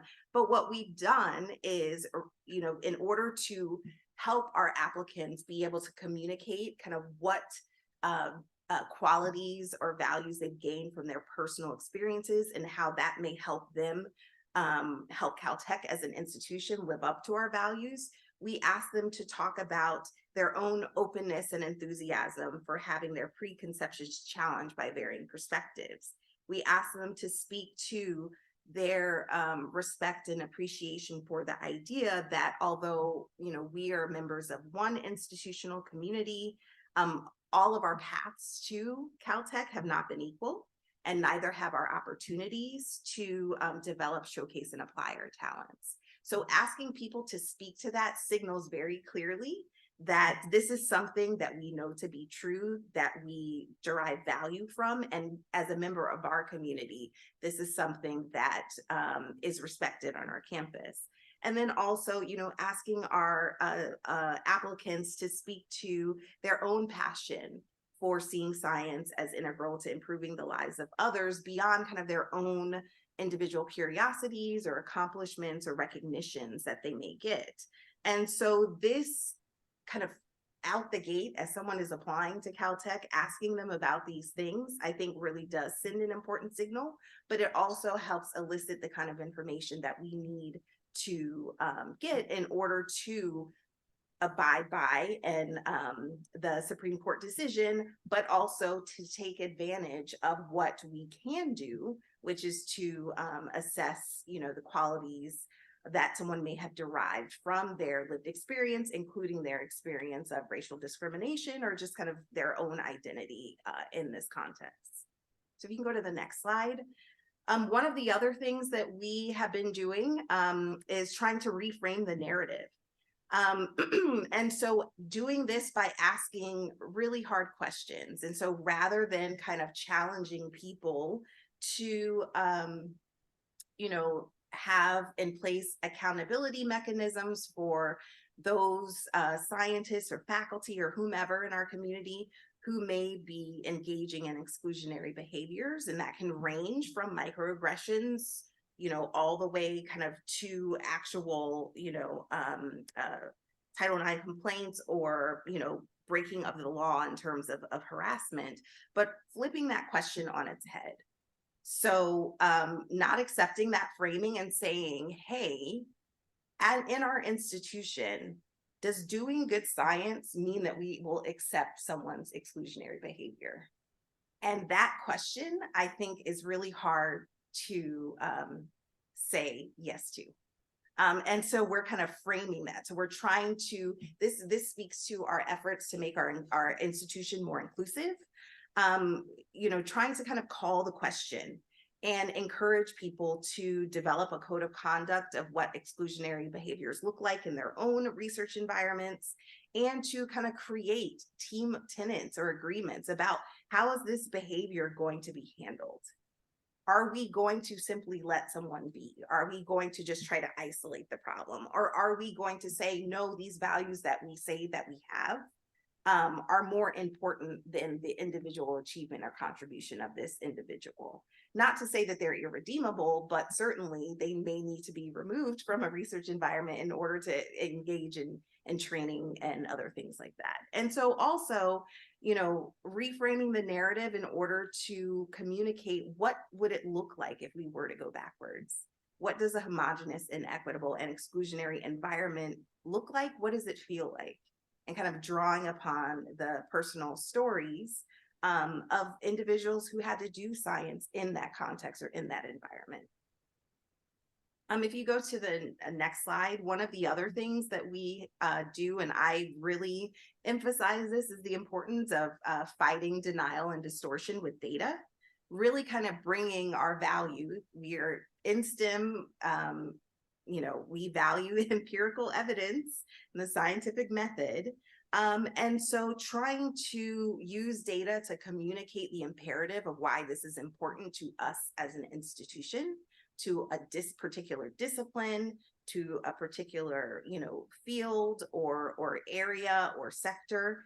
And so, some people may say, well, we don't have a diversity problem. These are not Caltech data, just to be clear, but this is an example of one of the ways that we can present data in order to show a more nuanced understanding of the types of diversity challenges we might face in our particular context. So here, for example, we have the demographic breakdown of the community, of the undergraduate body, but if you look at tenure track faculty and tenured faculty, you really see the drop off in terms of representation.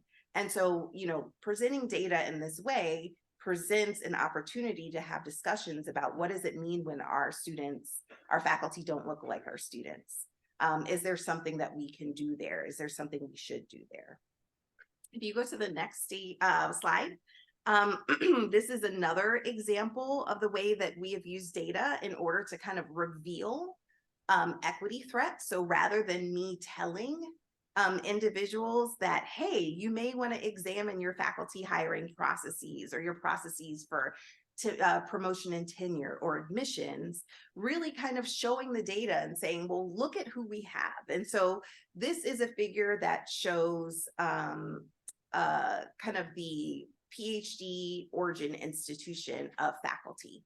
And if you look at this, you can see that 60% of faculty were awarded their PhDs from 9 institutions. Now think about kind of like the insular nature of that culture, the kind of cultural inertia that you introduce by having that, and really kind of a lost opportunity to inject more perspectives in terms of your faculty who play a large role in governing the institution. So this kind of use of data can identify what are some of the barriers to equity, and help us understand how inequity manifests itself at our institution and identify points of intervention. And so if you go to the next slide, one of the other things is we also draw on research in order to identify where specifically should we be taking action. And so this is a kind of screenshot from a talk that I often give, or training kind of conversation I give to members of our institutional community about the importance of inclusive and diverse research environments. And so just showing from this research study that was done, it was an experimental study, and it looked at how biases actually affect assessments of candidates who are at a very high ability. This study examined postdoc hiring, and it did the kind of classic resume, CV manipulation where you just change the name, and they found evidence of racial and gender bias in physics and biology they looked at in particular. And so kind of showing these data, even though they don't relate specifically to our institution, can help people understand that, hey, even at our level of, in terms of kind of talent or ability assessments we're trying to do, there is still bias that can be here. And so we need to take steps to kind of counteract network closure and the halo effect and other forms of bias. So just as a summary, I encourage you to think about how you might use some of these strategies kind of in your own context, in your own work. I have the great benefit of having our strategic communications unit is in the same exact unit that I am in. And so we work together very, very closely as we're working on kind of the design of our practices, programs, policies, as well as how we're going to talk about them. And so I will stop there. Thank you.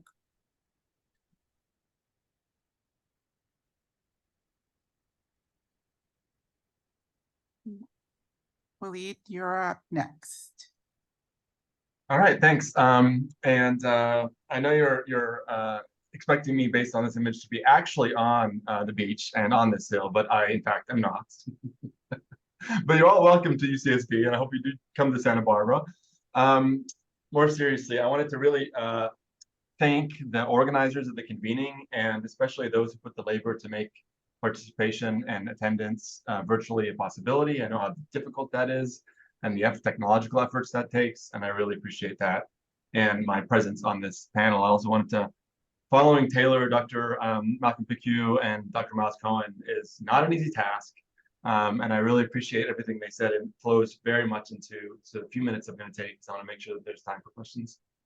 I'm going to talk a little bit about some of the theoretical foundations for maybe some of the people's responses to DEI initiatives, and then talk a little bit about what we've done in the National Communication Association in the past year or so with the assistance of our executive director, Dr. Miles Cohen, to make progress.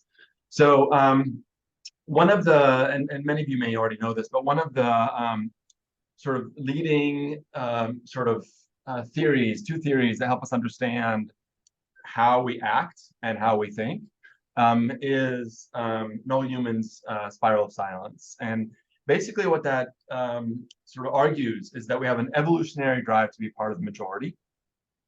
That if we believe that our opinion is part of the minority, we have learned to stay quiet because we don't really want to be excluded from the majority or punished for our opinions because they're minority opinions. And so what often happens is those in the minority, or who more importantly perceive they're in the minority, stay quiet. And then the sense is, because there's no counter arguing or no evidence sort of attitudes to the contrary, there's a strong belief that the majority is actually even stronger than it is. And so we get to a place where minority opinions are punished and are not expressed. And so that's one of the contributors to this. This, by the way, for better or for worse, and these are going to be complicated sort of understandings of human behavior, but for better or worse, this idea that we are increasingly hearing racist, sexist, and other sorts of opinions are in large part because of this spiral of silence was broken when Trump, among others, started to be really sort of explicit about expressing his opinions. And so others took this to mean that to see that other folks have this opinion and were then suddenly feeling more comfortable to express it. So even though they were, as we'll see, still in the minority, and often in many places, they felt empowered to speak it and were punished less. So this goes, in many different ways. The other theory that I want to talk about briefly is the social norms approach, and it also speaks to misperceptions. In this case, the primary assumption, or the primary sort of take on social norms approach, is that the majority opinion, those in the majority actually believe that they're in the minority, and those in the minority actually believe they're in the majority. So it's a disconnect between what actually is the majority and what the perception of the majority is, which actually very strongly affects behavior. And there's quite a few sort of interventions and studies and et cetera. There's a lot of evidence that this impacts our behavior quite a bit. How does this work? The argument of social norms approach is that either we have very loud minority voices, and so that gives a perception that they're actually more frequent than they are. But in some cases, there's so much media attention to those minority voices, we keep hearing about these things, right? We keep hearing about the sort of anti-wokeness, the backlash against DEI, the dislike of DEI. We hear it so much, even by those who are sometimes supporting DEI approaches and supporting inclusivity and diversity, that we come to believe that it's the majority because we hear about it so much, right? We don't hear about what actually may be, in some cases, the majority opinion. And so those together, those two theories together, account oftentimes for a misperception around what the majority opinion is, which then shapes our behavior as organizations, because we as organizations also are sensitive to what we believe are majority and minority opinions and how we act. So next slide. So fortunately, there are organizations that have done this work about actually finding majority and minority opinions. The Pew Research Center just recently in 2023, in May 2023, did a nationwide study of laborers and their opinions about DEI and DEI initiatives. And there's a lot of data on this. So much of it is really interesting. I'm going to just have time to share a couple things, but I wanted to share the starting message I wanted to share is that 84% of the thousands of people that they surveyed across the nation approved or were neutral about DEI initiatives. It is a large majority, right? Only 16% disapproved. Now, if you break down the data even further on this, you start to see both the complexity and the richness, right? And so, for example, where they asked them, do you think that this actually made a difference? Do you think these initiatives were positive? Do you think these initiatives approved? Again, all majority, although it's oftentimes not this level, but they're all majority.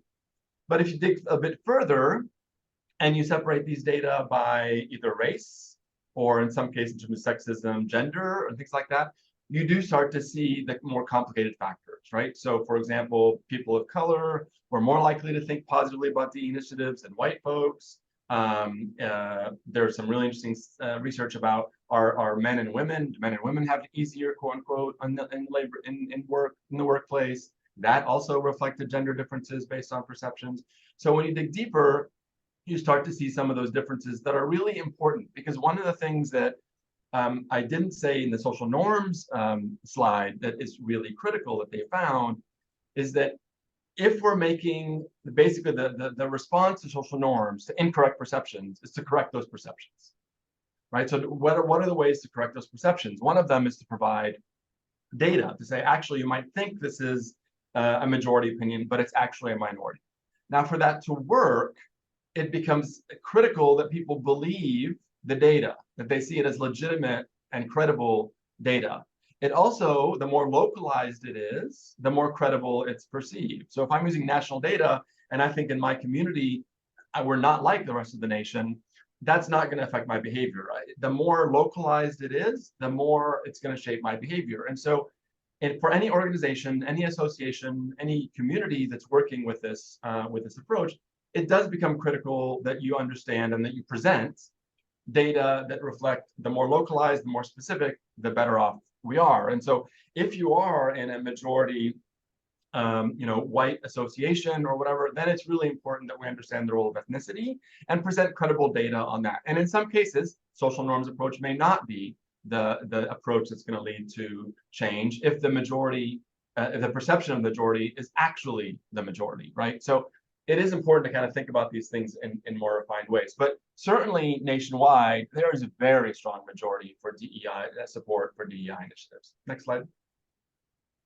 And so in National Communication Association, by the way, I'm happy to dig a little deeper into the data in the Q&A if there's interest in that, into the Pew data or other kinds of aspects of these theories. But for time, in the National Communication Association,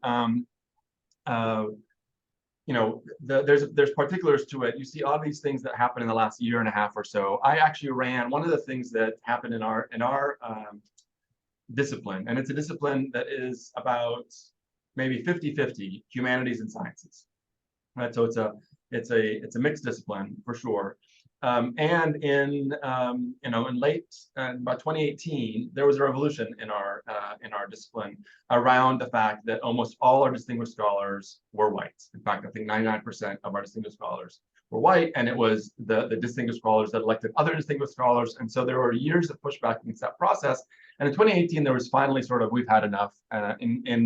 Not surprisingly, around the time of Black Lives Matter and the push for social justice, there was a similar push in our discipline.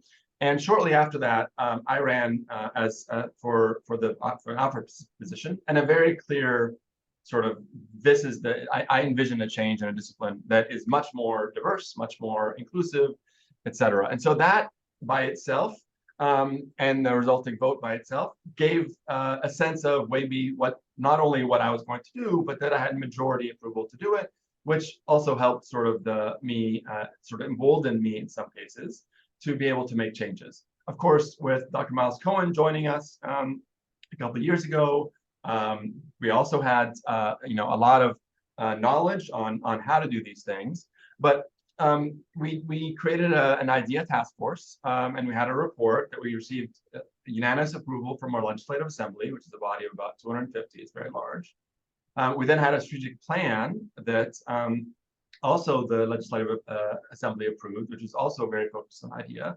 All these things in part to be able to tell our membership that there is strong support for these initiatives, which again goes back to perceptions and our ability to make action. I also started a Future of Conventions task force, which was really focused on increasing access and the problems with our old convention norms. And I am starting an academic freedom in the United States task force that will get started actually next month. Out of our IDEA task force report, one of the primary recommendations was to get a chief diversity officer. There's no other large association in communication that has a chief diversity officer, but we took the commitment and the budgetary implications of advertising for one, and we'll be hiring one in the next month. So all these things were part of not only using, and actually very importantly, that's not on here, Dr. Miles Cohen has really pushed for survey data from our members, something we've never done or haven't done in many, many years, annually, to also be able to collect some data, again, back to perception and sort of norms on opinions and perceptions on these matters. So we're doing many things together that are very much centrally include member voices and officer voices to gradually make a place where we can be the type of association and the discipline that is inclusive, and that requires major structural change. It's not easy, and it's certainly not done by words alone. It has to be through very difficult structural change. Thank you.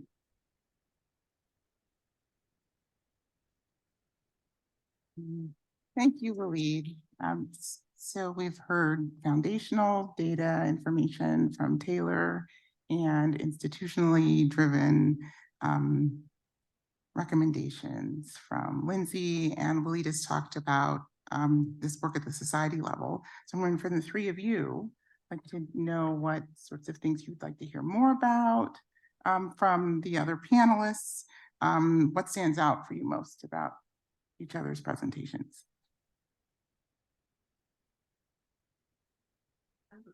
I could jump in. I think the point about the effectiveness of addressing misperceptions was particularly interesting, because that is one of the things that I'm trying to do in my own institutional environment. So I think that was a really important point to consider. How can we do this in ways that are effective?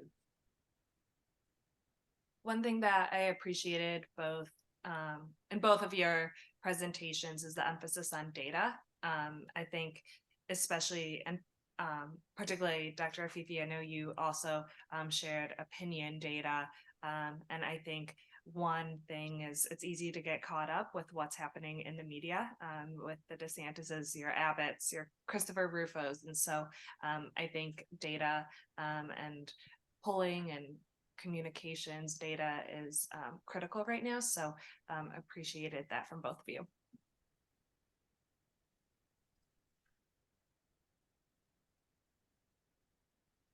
Thank you. Thank you, Lindsay and Taylor. Waleed, can you talk about how societies can support the amplification of data sources and what you'd like to see more societies do? The amplification of data sources. Sherry, do you want to elaborate on that a little bit? Sure, sort of strategies and where we're pulling data from, what sorts of questions we're asking. Oh yeah, okay. So I mean, certainly, I think, Sherry, if you have some, if I'm the answer in the way that you're thinking, you're a wealth of knowledge. So please add your thoughts.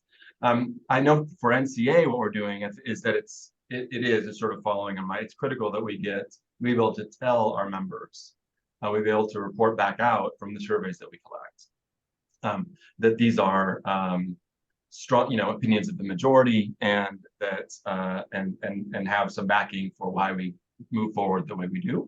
And all the reports together, especially with the backing almost every time unanimous of the LA, gives us that backing that allows us to move forward with what some might fear are going to be some backlash by some folks. There will always be backlash for any actions that we take, But as long as we're able to say, we are here to represent and to the action and the work of those that the majority, have, and therefore, and not always, it's not always a majority-driven decision, but in some cases, it certainly is, and in most cases, on the DEI front, it is.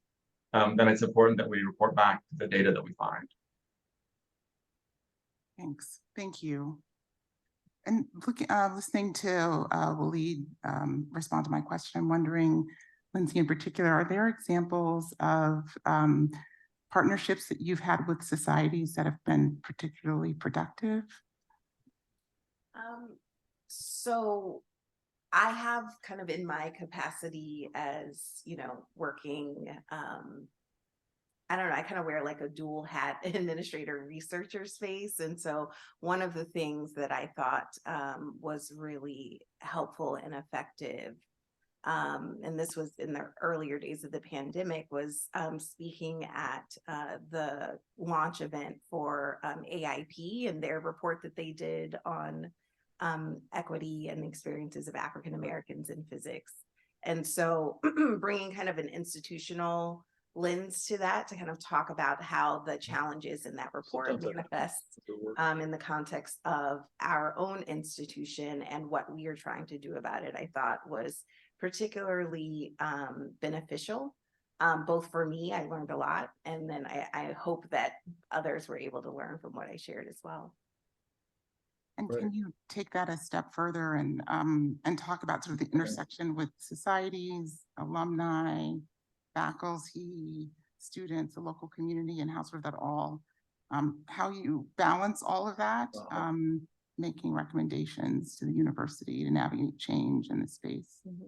Yeah, sure. So, I think we are trying to really leverage kind of a partnership with societies in order to kind of communicate to members of our community, both alumni and faculty, as well as students, about what are the disciplinary specific challenges that may exist, and how can we learn from other institutions about effective approaches that we can employ to address those challenges. So in terms of our audiences, we do communicate differently to our internal audience than to our external audience. I think for us, when we talk to our external audience, we really do try to focus on kind of our action. So when we're engaging with the community, what are the specific actions that we're taking, rather than kind of focusing on the more in the weeds, these are our values and why.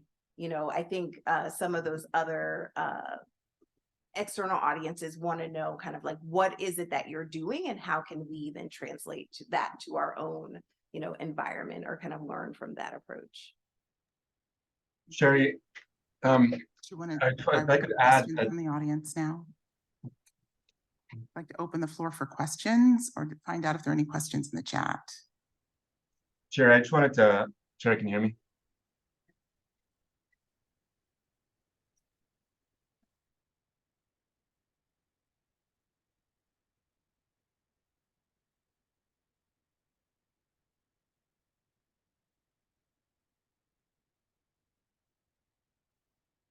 No questions yet, but there have been many to kind of reaffirm the notion that yes, students and professors are leaving the state of Florida or want to, in light of everything you've described, Taylor. Folks are interested in seeing the task force report that you mentioned, Professor Afifi. So we'll make sure to get that in the compendium of resources that we publish as we consider next steps for sharing the resources associated with this convening. And certainly some of the resources you've mentioned have been kind of inserted into the chat as well. So plenty of affirmations for the things you've shared as well.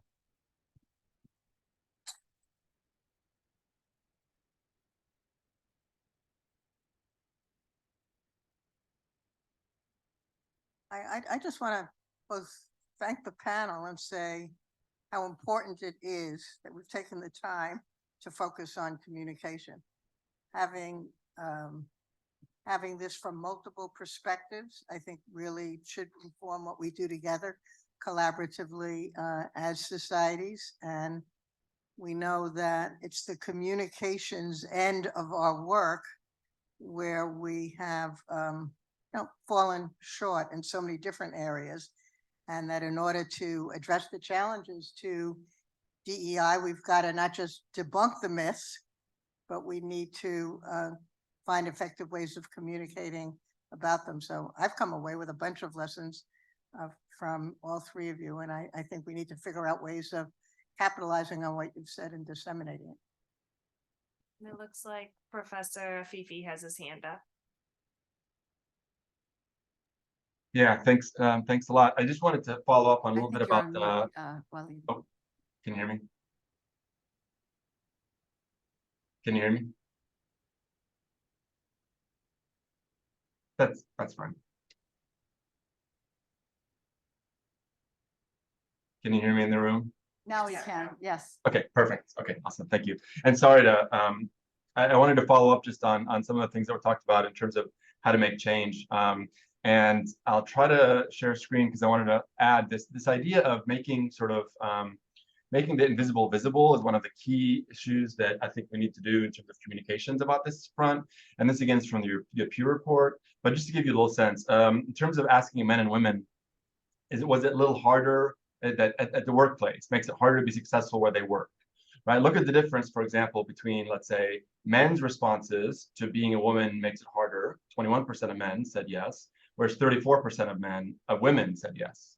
Or 8% of men said it was harder to be a man at the workplace, whereas only 4% of women. So, but then if you go down to ethnicity, I think that's really where it says being Black is, being white, it makes it easier to be successful where they work, et cetera. And so being Black, let's say, right? So it's a lot harder to be Black. And 51% of Black folks, participants, said it was harder. Only 18% of white respondents, et cetera. And you'll see that 7% of white participants said it was harder to be white at work. You can see Asian, not to elaborate, but only to say that misperceptions and their localized natures are really critical, because what's visible to me as a white biracial Arab American is very different than what's visible to a trans Latinx person. So the data becomes essential that as Lily was talking about, sort of how to localize the message, given all that we know about how perceptions operate, that is an essential takeaway, I think, from all this. Also, I wanted to really thank the interpreters, ASL interpreters, who have been working really hard throughout this, and I wanted to make sure to give some love to. Thanks, Waleed, for sharing both that data and some practical takeaways. And I was hoping that all of you could do the same to leave the audience with some practical advice, information, recommendations that they can take back to their institutions and society. So I would say two things. First, I think it's really important to do what you can to develop a shared understanding within your society of what, in our context, in relation to our mission, do we mean by diversity, equity, inclusion? Why are they important to us in the work that we do? And then secondly, I would say we should also leave room for the skeptics to ask questions and maybe kind of collect data in order to investigate those. And so that's one of the things that we've been doing as well. We went test optional in the days of the pandemic due to that. And there were questions about, well, what does that mean in terms of how those students are doing? We investigated that empirically rather than, try to tamp down the question. You said, that's a good question. Let's look into it. And so don't be afraid of kind of engaging in your own kind of data collection and analysis, maybe from your membership or kind of other sources that may be relevant to questions that are kind of permeating up to the surface within your membership. So I'll keep it short and sweet, particularly because these are some lines I live by right now, but listen to Art Coleman and Jamie Lewis Keith on this. I have learned so much from them, but they are just filled with so much wisdom, and I feel like they are the minds that are helping us get through all this right now. I'll say here to that. And Waleed, any last comments for you? I've taken up enough airtime. I just really appreciated being in this panel and the lessons learned. Well, thank you, Waleed from afar, and thank you, Lindsay and Taylor, and I invite you all to also thank our panelists for wonderful presentation. And I'll turn the floor over to Jamie and Billy. Oh, Felice and Billy are going to be coming up to close out the day.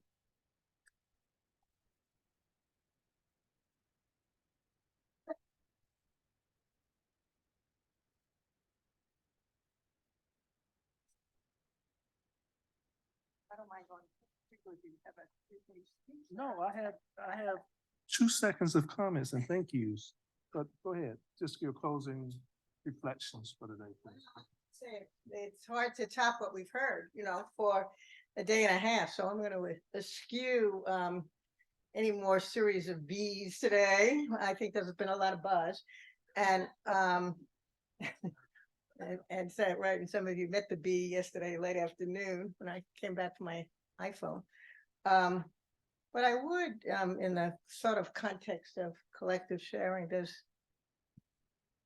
anyone have any kind of final reflection about the day and a half that you might like to chip in? Any kind of sense of what this event sort of meant? Of course, there's various ways we'll find that out, but those of us in this leadership role occupy a lot of the airtime. So if anybody wants to get up and shout it out, don't hesitate. I suppose I think the biggest takeaway, came from all of you inventing this together. There's a lot of presentations, but everybody was really so engaged, even in the virtual breakout session that Art and I did in the lower level. I mean, we came back with so many good ideas, and I think the charge for those of us who have the privilege of being in a leadership role for the consortium is to take them and make them a reality. And I think that not only involves our collective whole across societies, but I think so potently it really in this meeting drove home the importance of working cross-sector, in particular with our higher education colleagues, and to do so in so many of the initiatives that we have on board. And I think invent some not additional initiatives, but ways of implementing in a way that makes this a reality. So I suppose, not only do I want to thank this environment that was so precious in enabling this, but I've had the honor of serving as co-chair with Billy, and not only, as Taylor said, from all of our leaders, I learned so much every day. I wouldn't give it up for one moment, but from the day Billy came to my council meeting in his role in the NASEM report, and really had a bunch of academics in a quite diverse field, just think we could all do better.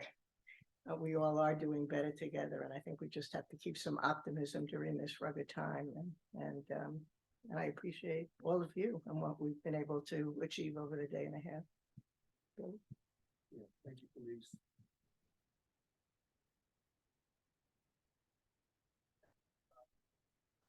Yeah, take this one. Take this one. Okay. Thank you, Bob. So thank you, Felice. And I would just say it's been a great pleasure for AGU to serve as host for this convening. When we started the discussion about this consortium, and what it could be. It was 5 years ago. I can remember back in December 2018, I believe, in that meeting where we probably had 12 societies represented. And I think at that time we were thinking, boy, if we can get 20 to 25 societies to join in this vision, we could make an impact. But wow, look what has happened over those last 5 years. Now we've had over 100 members in this group taking us forward. And we've had a lot of people put in a lot of hard work over those 5 years, planning annual events. And I can't say enough about the group who sponsored and put together this convening.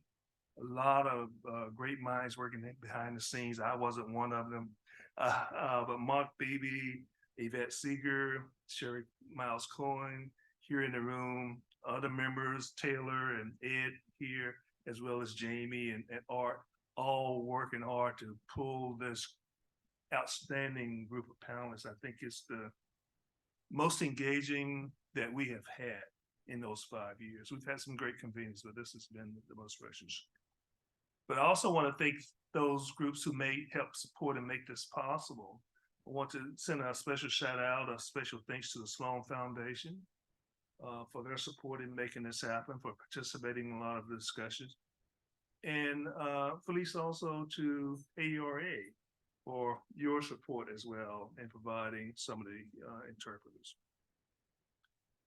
But most of all, thank you for being here. Thank you for being part of this movement. And I've walked away from here feeling not afraid or concerned at all. I feel inspired. I know we have a community of people who are ready to go do what we need to do to keep this going, and thinking about that arc of history that people have talked about, seeing this as a movement. And the reason we're getting pushback is because people see the change coming and some are just afraid. But I think we have enough will together to make these changes happen. So I want you to give yourselves a round of applause for being here online as well as in person. Thank you.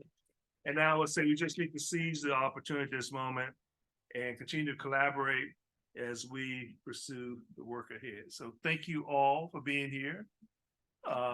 You can mingle a little bit if you want, but don't stay too long. We're get ready for the next meeting that starts tomorrow.